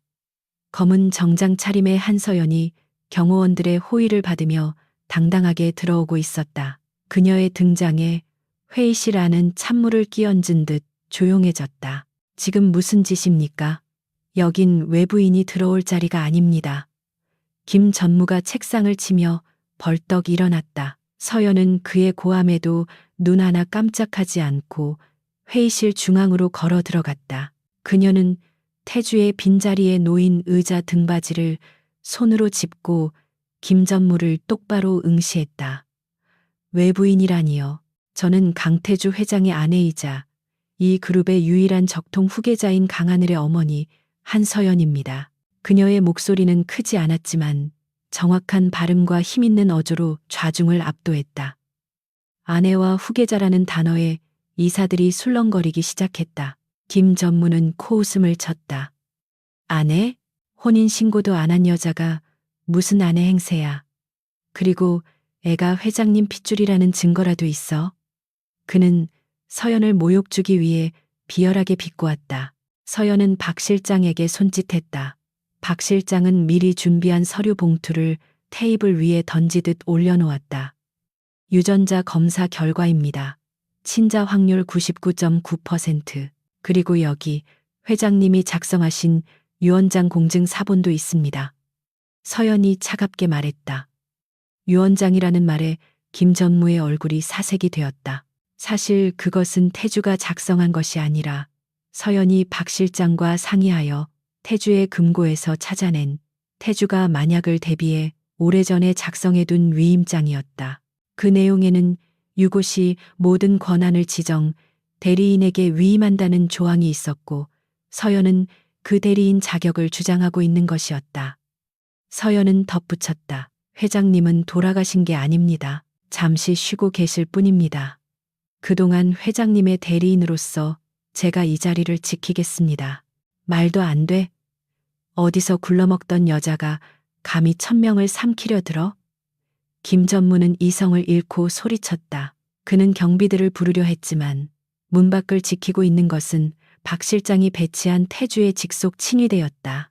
서연은 냉소적인 미소를 지으며 김 전무에게 다가갔다. 삼키려는 건 제가 아니라 당신이죠, 김 전무님. 아니, 최무진과 내통하여 회장님을 사지로 몬 배신자라고 불러드려야 하나요? 서연의 폭탄 발언에 회의실이 발칵 뒤집혔다. 김 전무의 눈동자가 흔들렸다. 무슨 헛소리야.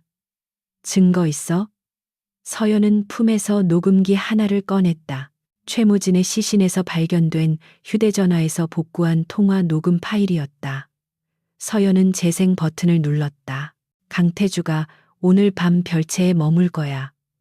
경비 병력을 최소화하도록 손을 써두지. 뒤처리는 확실하게 해. 스피커를 통해 흘러나온 것은 명백한 김 전무의 목소리였다. 태주가 공격받던 날 내부 정보가 새어나간 경위가 밝혀지는 순간이었다. 이사들은 경악하며 김 전무를 바라보았다. 배신은 조직 사회에서 가장 용서받지 못할 죄악이었다. 김 전무는 얼굴이 하얗게 질려 뒷걸음질 쳤다. 이건 조작이야. 함정이라고. 그가 발악했지만 이미 늦었다. 서연의 눈짓에 박 실장과 경호원들이 김 전무를 양쪽에서 붙잡았다. 끌어내세요. 지하 감옥에 가두고 회장님이 깨어나시면 직접 처분하도록 할 겁니다. 서연의 명령은 서리발처럼 차가웠다. 그녀는 자비로운 의사가 아니라 냉혹한 심판자였다. 김 전무가 질질 끌려나가자 회의실에는 침묵만이 흘렀다. 남은 이사들은 공포와 경외심이 섞인 눈으로 서연을 바라보았다. 그녀는 단순히 아이 엄마가 아니었다. 그녀는 태주 못지않은 배짱과 지략을 가진 여장부였다. 서연은 흐트러짐 없는 자세로 자리에 앉았다. 이 시간부로 비상 경영 체제에 돌입합니다. 모든 결정은 저와 박 실장을 통해 이루어집니다. 불만 있는 분 계십니까? 그녀가 좌중을 둘러보며 물었다. 아무도 입을 열지 못했다. 그들은 맹수 같은 그녀의 기세에 눌려 조용히 고개를 숙였다. 서연은 떨리는 손을 책상 아래로 감추며 깊은 숨을 들이마셨다. 해냈다. 태주의 자리를 지켜냈다. 하지만 긴장이 풀리자 극심한 피로가 몰려왔다. 회의를 마치고 병실로 돌아온 서연은 다리에 힘이 풀려 소파에 주저앉았다. 박 실장이 따뜻한 차를 가져다 주었다. 정말 대단하셨습니다. 사모님, 회장님이 보셨다면 기립 박수를 치셨을 겁니다. 박 실장의 칭찬에도 서연은 쓴웃음을 지을 뿐이었다. 그저 흉내만 냈을 뿐이에요. 진짜 힘든 건 이제부터겠죠. 그녀는 태주의 침대로 다가가 그의 손을 잡았다. 손이 전보다 조금 따뜻해진 것 같았다. 들었어요? 당신 부하들 정말 말 안 듣더군요. 빨리 일어나서 기강 좀 잡아요. 그녀는 투정 부리듯 말하며 태주의 뺨에 자신의 얼굴을 묻었다. 그때였다. 태주의 손가락이 미세하게 꿈틀거렸다. 서연은 놀라서 고개를 들었다. 태주 씨? 태주의 눈꺼풀이 파르르 떨리더니 천천히, 아주 천천히 떠졌다. 흐릿한 초점이 서연의 얼굴에 맞춰졌다. 산소 마스크 때문에 말은 할 수 없었지만 그의 눈빛은 서연을 알아보고 있었다. 서연은 벅차오르는 감정에 눈물을 터뜨렸다. 세상에 깨어났군요. 정말 다행이야. 고마워요. 돌아와줘서. 그녀는 의사 호출벨을 누르는 것도 잊은 채 태주를 끌어안고 오열했다. 태주는 힘겹게 손을 들어 서연의 머리를 쓰다듬었다. 그의 눈에는 잘했어, 고생했어라는 무언의 위로가 담겨 있었다. 죽음의 문턱까지 갔던 그가 그녀의 목소리를 듣고 다시 이승으로 돌아온 것이다. 병실 안의 공기가 절망에서 희망으로 바뀌는 순간이었다. 그날 밤, 태주는 일반 병실로 옮길 수 있을 만큼 상태가 호전되었다. 아직 말하는 것은 힘들었지만 의식은 명료했다. 서연은 그에게 낮에 있었던 일을 조근조근 들려주었다. 김전무의 배신, 이사회에서의 일, 그리고 하늘이가 얼마나 아빠를 기다리는지까지. 태주는 듣는 내내 흐뭇한 미소를 지었다. 그는 필담을 위해 가져다 놓은 태블릿 PC에 떨리는 손으로 글을 적었다. 내 여자다워. 짧은 문장이었지만 그 어떤 칭찬보다 서연의 가슴을 뛰게 했다. 서연은 그의 손등에 키스하며 답했다. 당신 여자니까요. 강한 남자의 여자는 강해져야 한다면서요. 두 사람은 서로를 바라보며 깊은 유대감을 느꼈다. 5년의 공백과 오해는 이제 완전히 사라지고 없었다. 며칠 후 태주는 휠체어에 앉을 수 있을 정도로 회복되었다. 그는 가장 먼저 하늘이를 찾았다. 아이는 아빠가 깨어났다는 소식에 한 걸음에 달려와 태주의 품에 안겼다. 아빠, 아프지 마. 고사리 같은 손으로 붕대 감긴 태주의 가슴을 쓰다듬는 아이를 보며 태주는 생애 처음으로 뜨거운 눈물을 흘렸다. 미안하다. 그리고 고맙다. 내 아들. 그는 아이를 꽉 끌어안고 놓지 않았다. 그 모습을 지켜보던 서연도 눈시울이 붉어졌다. 그것은 완벽한 가족의 탄생이었다.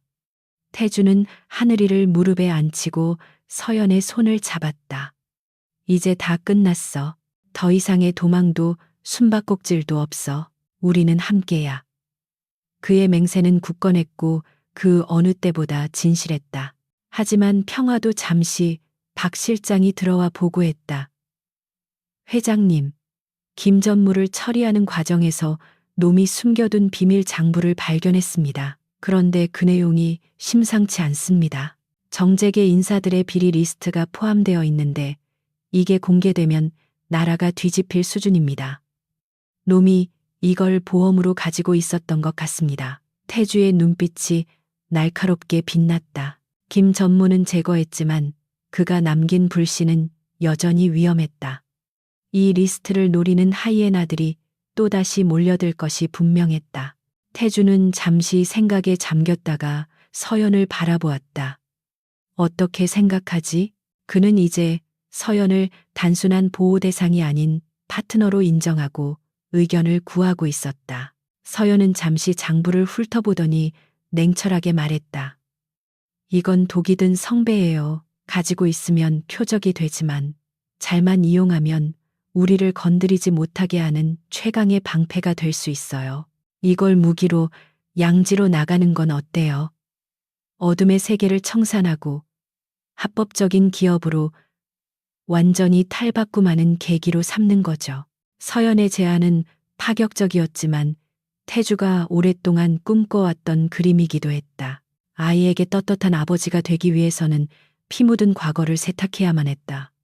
태주는 고개를 끄덕였다. 훌륭해. 역시 내 안목은 틀리지 않았어. 태주는 박 실장에게 지시했다. 이 장부를 미끼로 검찰과 협상한다. 천명그룹의 불법적인 사업들을 정리하는 조건으로 사법 거래를 제안해. 이제 우리는 빛으로 나간다. 태주의 결단에 박 실장은 감격스러운 표정으로 고개를 숙였다. 알겠습니다, 회장님. 즉시 진행하겠습니다. 박 실장이 나가고 태주는 창밖을 바라보았다. 비 온 뒤의 하늘은 유난히 맑고 푸르렀다. 이제 곧 다가올 마지막 전투는 총칼이 아닌 명분과 지략의 싸움이 될 것이다. 그리고 그 싸움에서 승리한다면 그들은 진정한 자유를 얻게 될 것이었다. 서연은 태주의 어깨에 손을 올리며 함께 창밖을 바라보았다. 두렵지 않아요. 당신과 함께라면. 서연의 말에 태주는 그녀의 손을 잡고 굳은 살 박인 손등에 입술을 맞추었다. 폭풍은 지나갔고 이제 그들은 새로운 항해를 준비하고 있었다. 인천 항구에서의 마지막 결판은 최무진과의 물리적 싸움이었지만 진정한 의미의 결판은 이제부터 시작되는 세상과의 싸움이었다. 한 달 뒤 인천항 제사부두. 자정이 넘은 시각 항구는 짙은 해무에 휩싸여 있었다. 거대한 컨테이너들이 흉물스러운 탑처럼 쌓여 있는 이곳은 낮에는 물류의 중심지였지만 밤이 되면 밀수와 범죄가 횡행하는 무법지대였다. 강태주는 검은색 롱코트를 입고 지팡이를 짚은 채 4번 게이트 앞 부두에 서 있었다. 아직 총상의 후유증으로 걸음이 온전치 않았지만 그가 뿜어내는 위압감은 전성기 때보다 더 묵직하고 날카로웠다. 그의 곁에는 한서연이 서 있었다. 그녀 역시 두꺼운 코트를 입고 긴장된 표정으로 안개 속을 응시하고 있었다. 차가운 바닷바람이 두 사람의 머리카락을 거칠게 흩트려 놓았다. 돌아가라고 했을 텐데 여긴 네가 있을 곳이 아니야. 태주가 바다를 바라보며 나지막이 말했다. 그의 목소리에는 걱정이 묻어 있었다. 서연은 그의 옷깃을 여며주며 단호하게 고개를 저었다. 당신이 있는 곳이 내가 있을 곳이에요. 그리고 의사가 환자 곁을 떠나는 법은 없어요. 당신 아직 재활 안 끝났잖아요. 그녀의 말에 태주는 피구슴을 터뜨렸다. 이 고집 센 여자를 누가 말릴 수 있겠는가. 그는 그녀의 손을 잡고 자신의 주머니에 넣었다. 따뜻한 체온이 맞닿자 긴장이 조금 누그러지는 듯했다. 오늘 밤은 천명그룹의 운명을 가를 마지막 밤이었다. 김전무가 남긴 판도라의 상자인 비밀 장부를 검찰에 넘기고 조직의 불법 사업을 전면 폐기하는 마지막 거래가 예정되어 있었다. 하지만 상대는 만만치 않았다. 장부에 이름이 오른 정재계의 거물들, 특히 유력 대선 후보인 박 의원은 자신의 정치 생명이 끝날 것을 두려워하여 전문 청부업자인 청소부들을 고용했다는 첩보가 있었다. 그들은 오늘 거래 현장을 습격해 장부를 탈취하고 강태주와 증인들을 모두 제거하려 들 것이다. 태주는 그것을 역이용하기로 했다. 이 거래 자체가 그들을 유인하기 위한 거대한 덫이었다. 오고 있어. 태주의 눈빛이 매섭게 변했다. 안개를 뚫고 검은색 벤 세대가 부두 안쪽으로 들어오고 있었다. 헤드라이트를 끈 채 유령처럼 접근하는 차량들은 명백한 사리를 품고 있었다. 박 실장, 준비됐나? 태주가 인이어 이어폰에 대고 속삭였다. 네, 회장님. 컨테이너 쪽에 저격수 배치 완료했습니다. 최 검사님 팀도 대기 중입니다. 박 실장의 든든한 목소리가 들려왔다. 이번 작전은 대한민국에서 가장 대쪽같기로 소문난 최민재 검사와의 공조였다. 태주는 그에게 장부 원본과 조직의 해체 선언서를 넘기는 조건으로 자신과 부하들에 대한 사면 및 합법적 기업으로의 전환을 약속받았다. 벤이 멈춰서고 무장한 용병들이 쏟아져 내렸다. 그들은 소음기가 장착된 소총으로 무장하고 있었다. 리더로 보이는 자가 손짓하자 그들은 부채꼴 모양으로 산계하며 태주와 서연을 포위해왔다. 강태주 회장님 되시나. 물건만 넘기면 목숨은 살려주지. 박 의원님의 자비라고 생각해. 용병 리더가 비릿한 웃음을 흘리며 다가왔다. 태주는 지팡이를 짚고 꼿꼿이 서서 그를 내려다보았다. 자비라. 똥개한테나 어울리는 단어로군. 박 의원에게 전해. 내 목숨은 내가 알아서 한다고. 태주의 도발에 리더의 눈썹이 꿈틀거렸다. 말귀를 못 알아듣는군. 죽여. 그가 손을 내리는 순간 태주가 서연을 끌어안고 컨테이너 뒤로 몸을 날렸다. 동시에 탕 하는 날카로운 총성이 울려 퍼졌다. 태주가 아닌 용병 리더의 어깨가 피를 뿜으며 뒤로 젖혀졌다. 박 실장이 배치한 저격수의 솜씨였다. 함정이다. 쏴라. 당황한 용병들이 일제히 사격을 개시했다. 두두두두. 컨테이너 철판에 총알이 박히며 불꽃이 튀었다. 태주는 서연의 머리를 감싸고 바닥에 엎드렸다. 괜찮아? 그가 묻자 서연은 떨리는 목소리로 하지만 또렷하게 대답했다. 네, 괜찮아요. 조심해요. 태주는 품에서 권총을 꺼내 응사했다. 그의 사격은 정확했다. 접근하던 용병 2명이 쓰러졌다. 하지만 적들의 화력이 너무 강했다. 수류탄까지 투척하며 압박해오고 있었다. 화광, 폭발음과 함께 컨테이너 하나가 기울어졌다. 상황이 급박했다. 최 검사의 진입팀이 도착하려면 시간이 더 필요했다. 저쪽 크레인으로 이동해야 해. 거기가 사각지대야. 태주가 가리킨 곳은 부두 끝에 있는 거대한 겐트리 크레인이었다. 하지만 그곳까지 가려면 개활지를 지나야 했다. 다리가 불편한 태주에게는 치명적인 거리였다.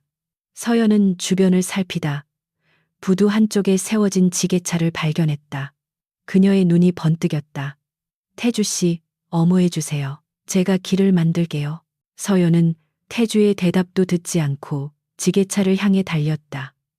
총알이 그녀의 발밑을 스치고 지나갔지만 그녀는 멈추지 않았다. 5년 전 아이를 안고 빗속을 뚫었던 그 모성애가 이번에는 사랑하는 남자를 지키기 위한 용기로 발현되고 있었다. 서연은 지게차에 올라타 시동을 걸었다.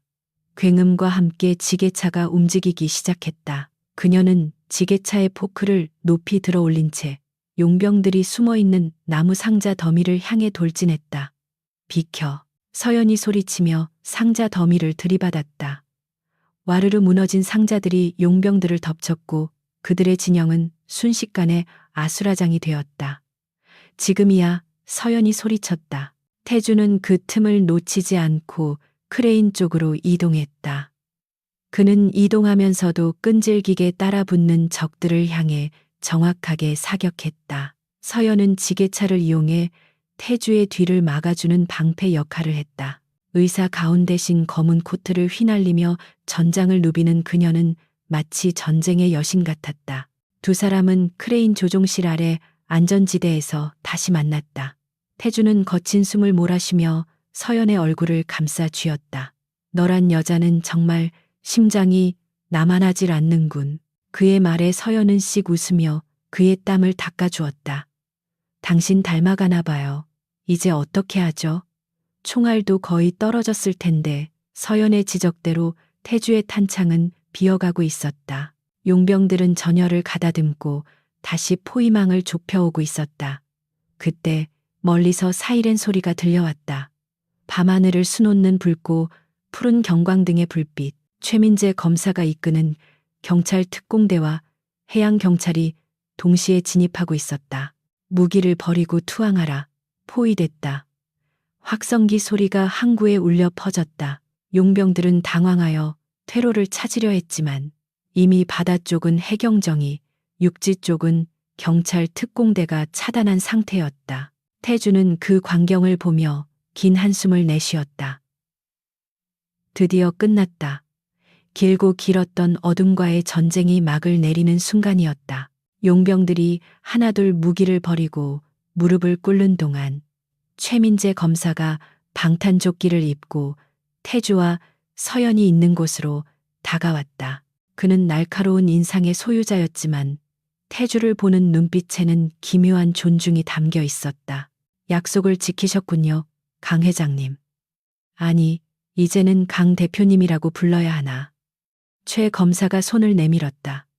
태주는 지팡이의 의지에 일어나 그의 손을 맞잡았다. 약속은 지킵니다. 장부는 저 컨테이너 안에 있습니다. 그리고 이건 제 선물입니다. 태주는 품에서 USB 하나를 꺼내 건넸다. 그것은 장부의 백업본이자 박 의원과 청부업자 사이의 자금 흐름을 추적한 추가 증거였다.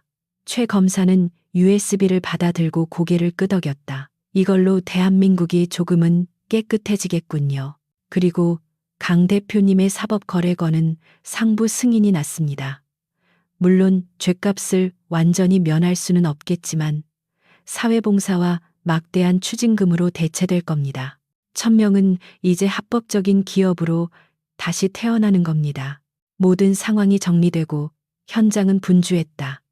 연행되어 가는 용병들과 증거물을 수집하는 수사관들 사이로 태주와 서연은 조용히 빠져나왔다. 동쪽 하늘이 서서히 밝아오고 있었다. 검푸른 바다가 아침 햇살을 받아 황금빛으로 물들기 시작했다. 밤새 자욱했던 해무도 걷히고 있었다. 태주는 난간에 기대어 떠오르는 태양을 바라보았다. 그의 얼굴에 드리워졌던 어두운 그림자가 빛으로 씻겨 내려가는 듯했다. 서연은 그의 옆에 서서 같은 곳을 바라보았다. 이제 정말 끝인 거죠? 그녀가 물었다. 아니, 시작이지. 태주가 서연을 돌아보며 미소 지었다. 그 미소는 그가 보여준 것 중 가장 편안하고 따뜻했다. 하늘이에게 부끄럽지 않은 아빠로 사는 시작, 그리고 너에게 평범한 남편으로 사는 시작. 태주는 주머니에서 작은 상자를 꺼냈다. 투박한 벨벳 상자였다. 서연의 눈이 커졌다. 태주는 상자를 열어 심플하지만 우아한 다이아몬드 반지를 꺼냈다. 5년 전에도 6년 전에도 주지 못했던 거야. 너무 늦어서 미안하지만 받아주겠나? 이것은 프러포즈였다. 전쟁터 같은 삶 속에서 피어난 피보다 진한 사랑의 고백이었다. 서연은 눈시울이 붉어졌다. 그녀는 말없이 왼손을 내밀었다. 태주는 떨리는 손으로 그녀의 약지에 반지를 끼워 주었다. 딱 맞았다. 사랑해, 서연아. 내 목숨이 다하는 날까지 너와 하늘이를 지킬게. 태주가 속삭였다. 서연은 그의 목을 끌어안고 눈물을 흘렸다. 나도 사랑해요, 태주씨. 두 사람은 아침 햇살을 배경으로 깊게 입을 맞추었다. 지난 5년의 아픔과 오해, 그리고 생사를 넘나든 위기들이 주마등처럼 스쳐 지나갔다. 이제 그들에게 남은 것은 행복한 미래뿐이었다. 그때 멀리서 박 실장이 차를 대기시키고 기다리고 있었다. 뒷좌석 창문이 열리며 하늘이가 고개를 내밀었다. 아이는 안전한 곳에 있다가 상황이 종료되자 박 실장이 데려온 것이었다. 하늘이가 손을 흔들며 불렀다. 태주와 서연은 서로를 마주 보며 웃음을 터뜨렸다. 그들은 손을 잡고 아이를 향해 걸어갔다. 태주의 걸음걸이는 여전히 조금 불편했지만 더 이상 지팡이에 의지하지 않았다. 서연이 그의 든든한 지팡이가 되어주고 있었기 때문이다. 뉴스 속보가 전광판에 흘러나오고 있었다. 검찰, 대선 후보 박 의원 긴급 체포, 천명그룹, 범죄 조직 청산하고 헬스케어 전문 기업으로 새 출발 선언. 세상이 바뀌고 있었다. 그리고 그 중심에 그들이 있었다. 태주와 서연은 차에 올라타 아이를 품에 안았다. 우리 이제 어디 가요? 하늘이가 눈을 비비며 물었. 태주는 아이의 이마에 입을 맞추며 대답했다. 집으로, 우리 가족이 함께 살 진짜 집으로. 차는 항구를 빠져나와 뻥 뚫린 도로를 향해 질주했다. 룸미러에 비친 세 사람의 얼굴에는 환한 미소가 걸려 있었다. 어둠은 물러가고 완전한 아침이 밝아오고 있었다. 1년 후 서울 근교의 한적한 전원주택. 넓은 마당에서 하늘이가 강아지와 함께 뛰어놀고 있었다. 그 모습을 테라스에 앉아 지켜보는 태주와 서연. 태주는 이제 완전히 건강을 회복하여 천명 바이오의 회장으로서 존경받는 기업가가 되어 있었다. 서연은 대학 병원 교수로 복직하여 바쁜 나날을 보내고 있었지만 주말만큼은 온전히 가족과 함께했다. 여보, 이거 봐요.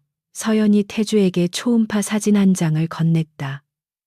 태주는 마시던 커피를 내려놓고 사진을 받아들었다. 콩알만한 점 하나가 찍혀 있었다. 태주의 눈이 휘둥그레졌다. 이거, 설마, 서연이 수줍게 웃으며 고개를 끄덕였다. 하늘이 동생이에요. 5주 됐대요. 태주는 자리에서 벌떡 일어나 서연을 번쩍 안아 올렸다. 고마워, 정말 고마워. 서연아. 그의 환호성이 마당에 울려 퍼졌다. 하늘이가 뛰어와 무슨 일이야. 나도 보여줘. 라며 매달렸다. 세 사람, 아니 곧 네 사람이 될 가족의 웃음소리가 따스한 햇살 아래 가득 찼다. 악연으로 시작해 운명이 된 그들의 사랑은 그렇게 영원히 계속될 것이다.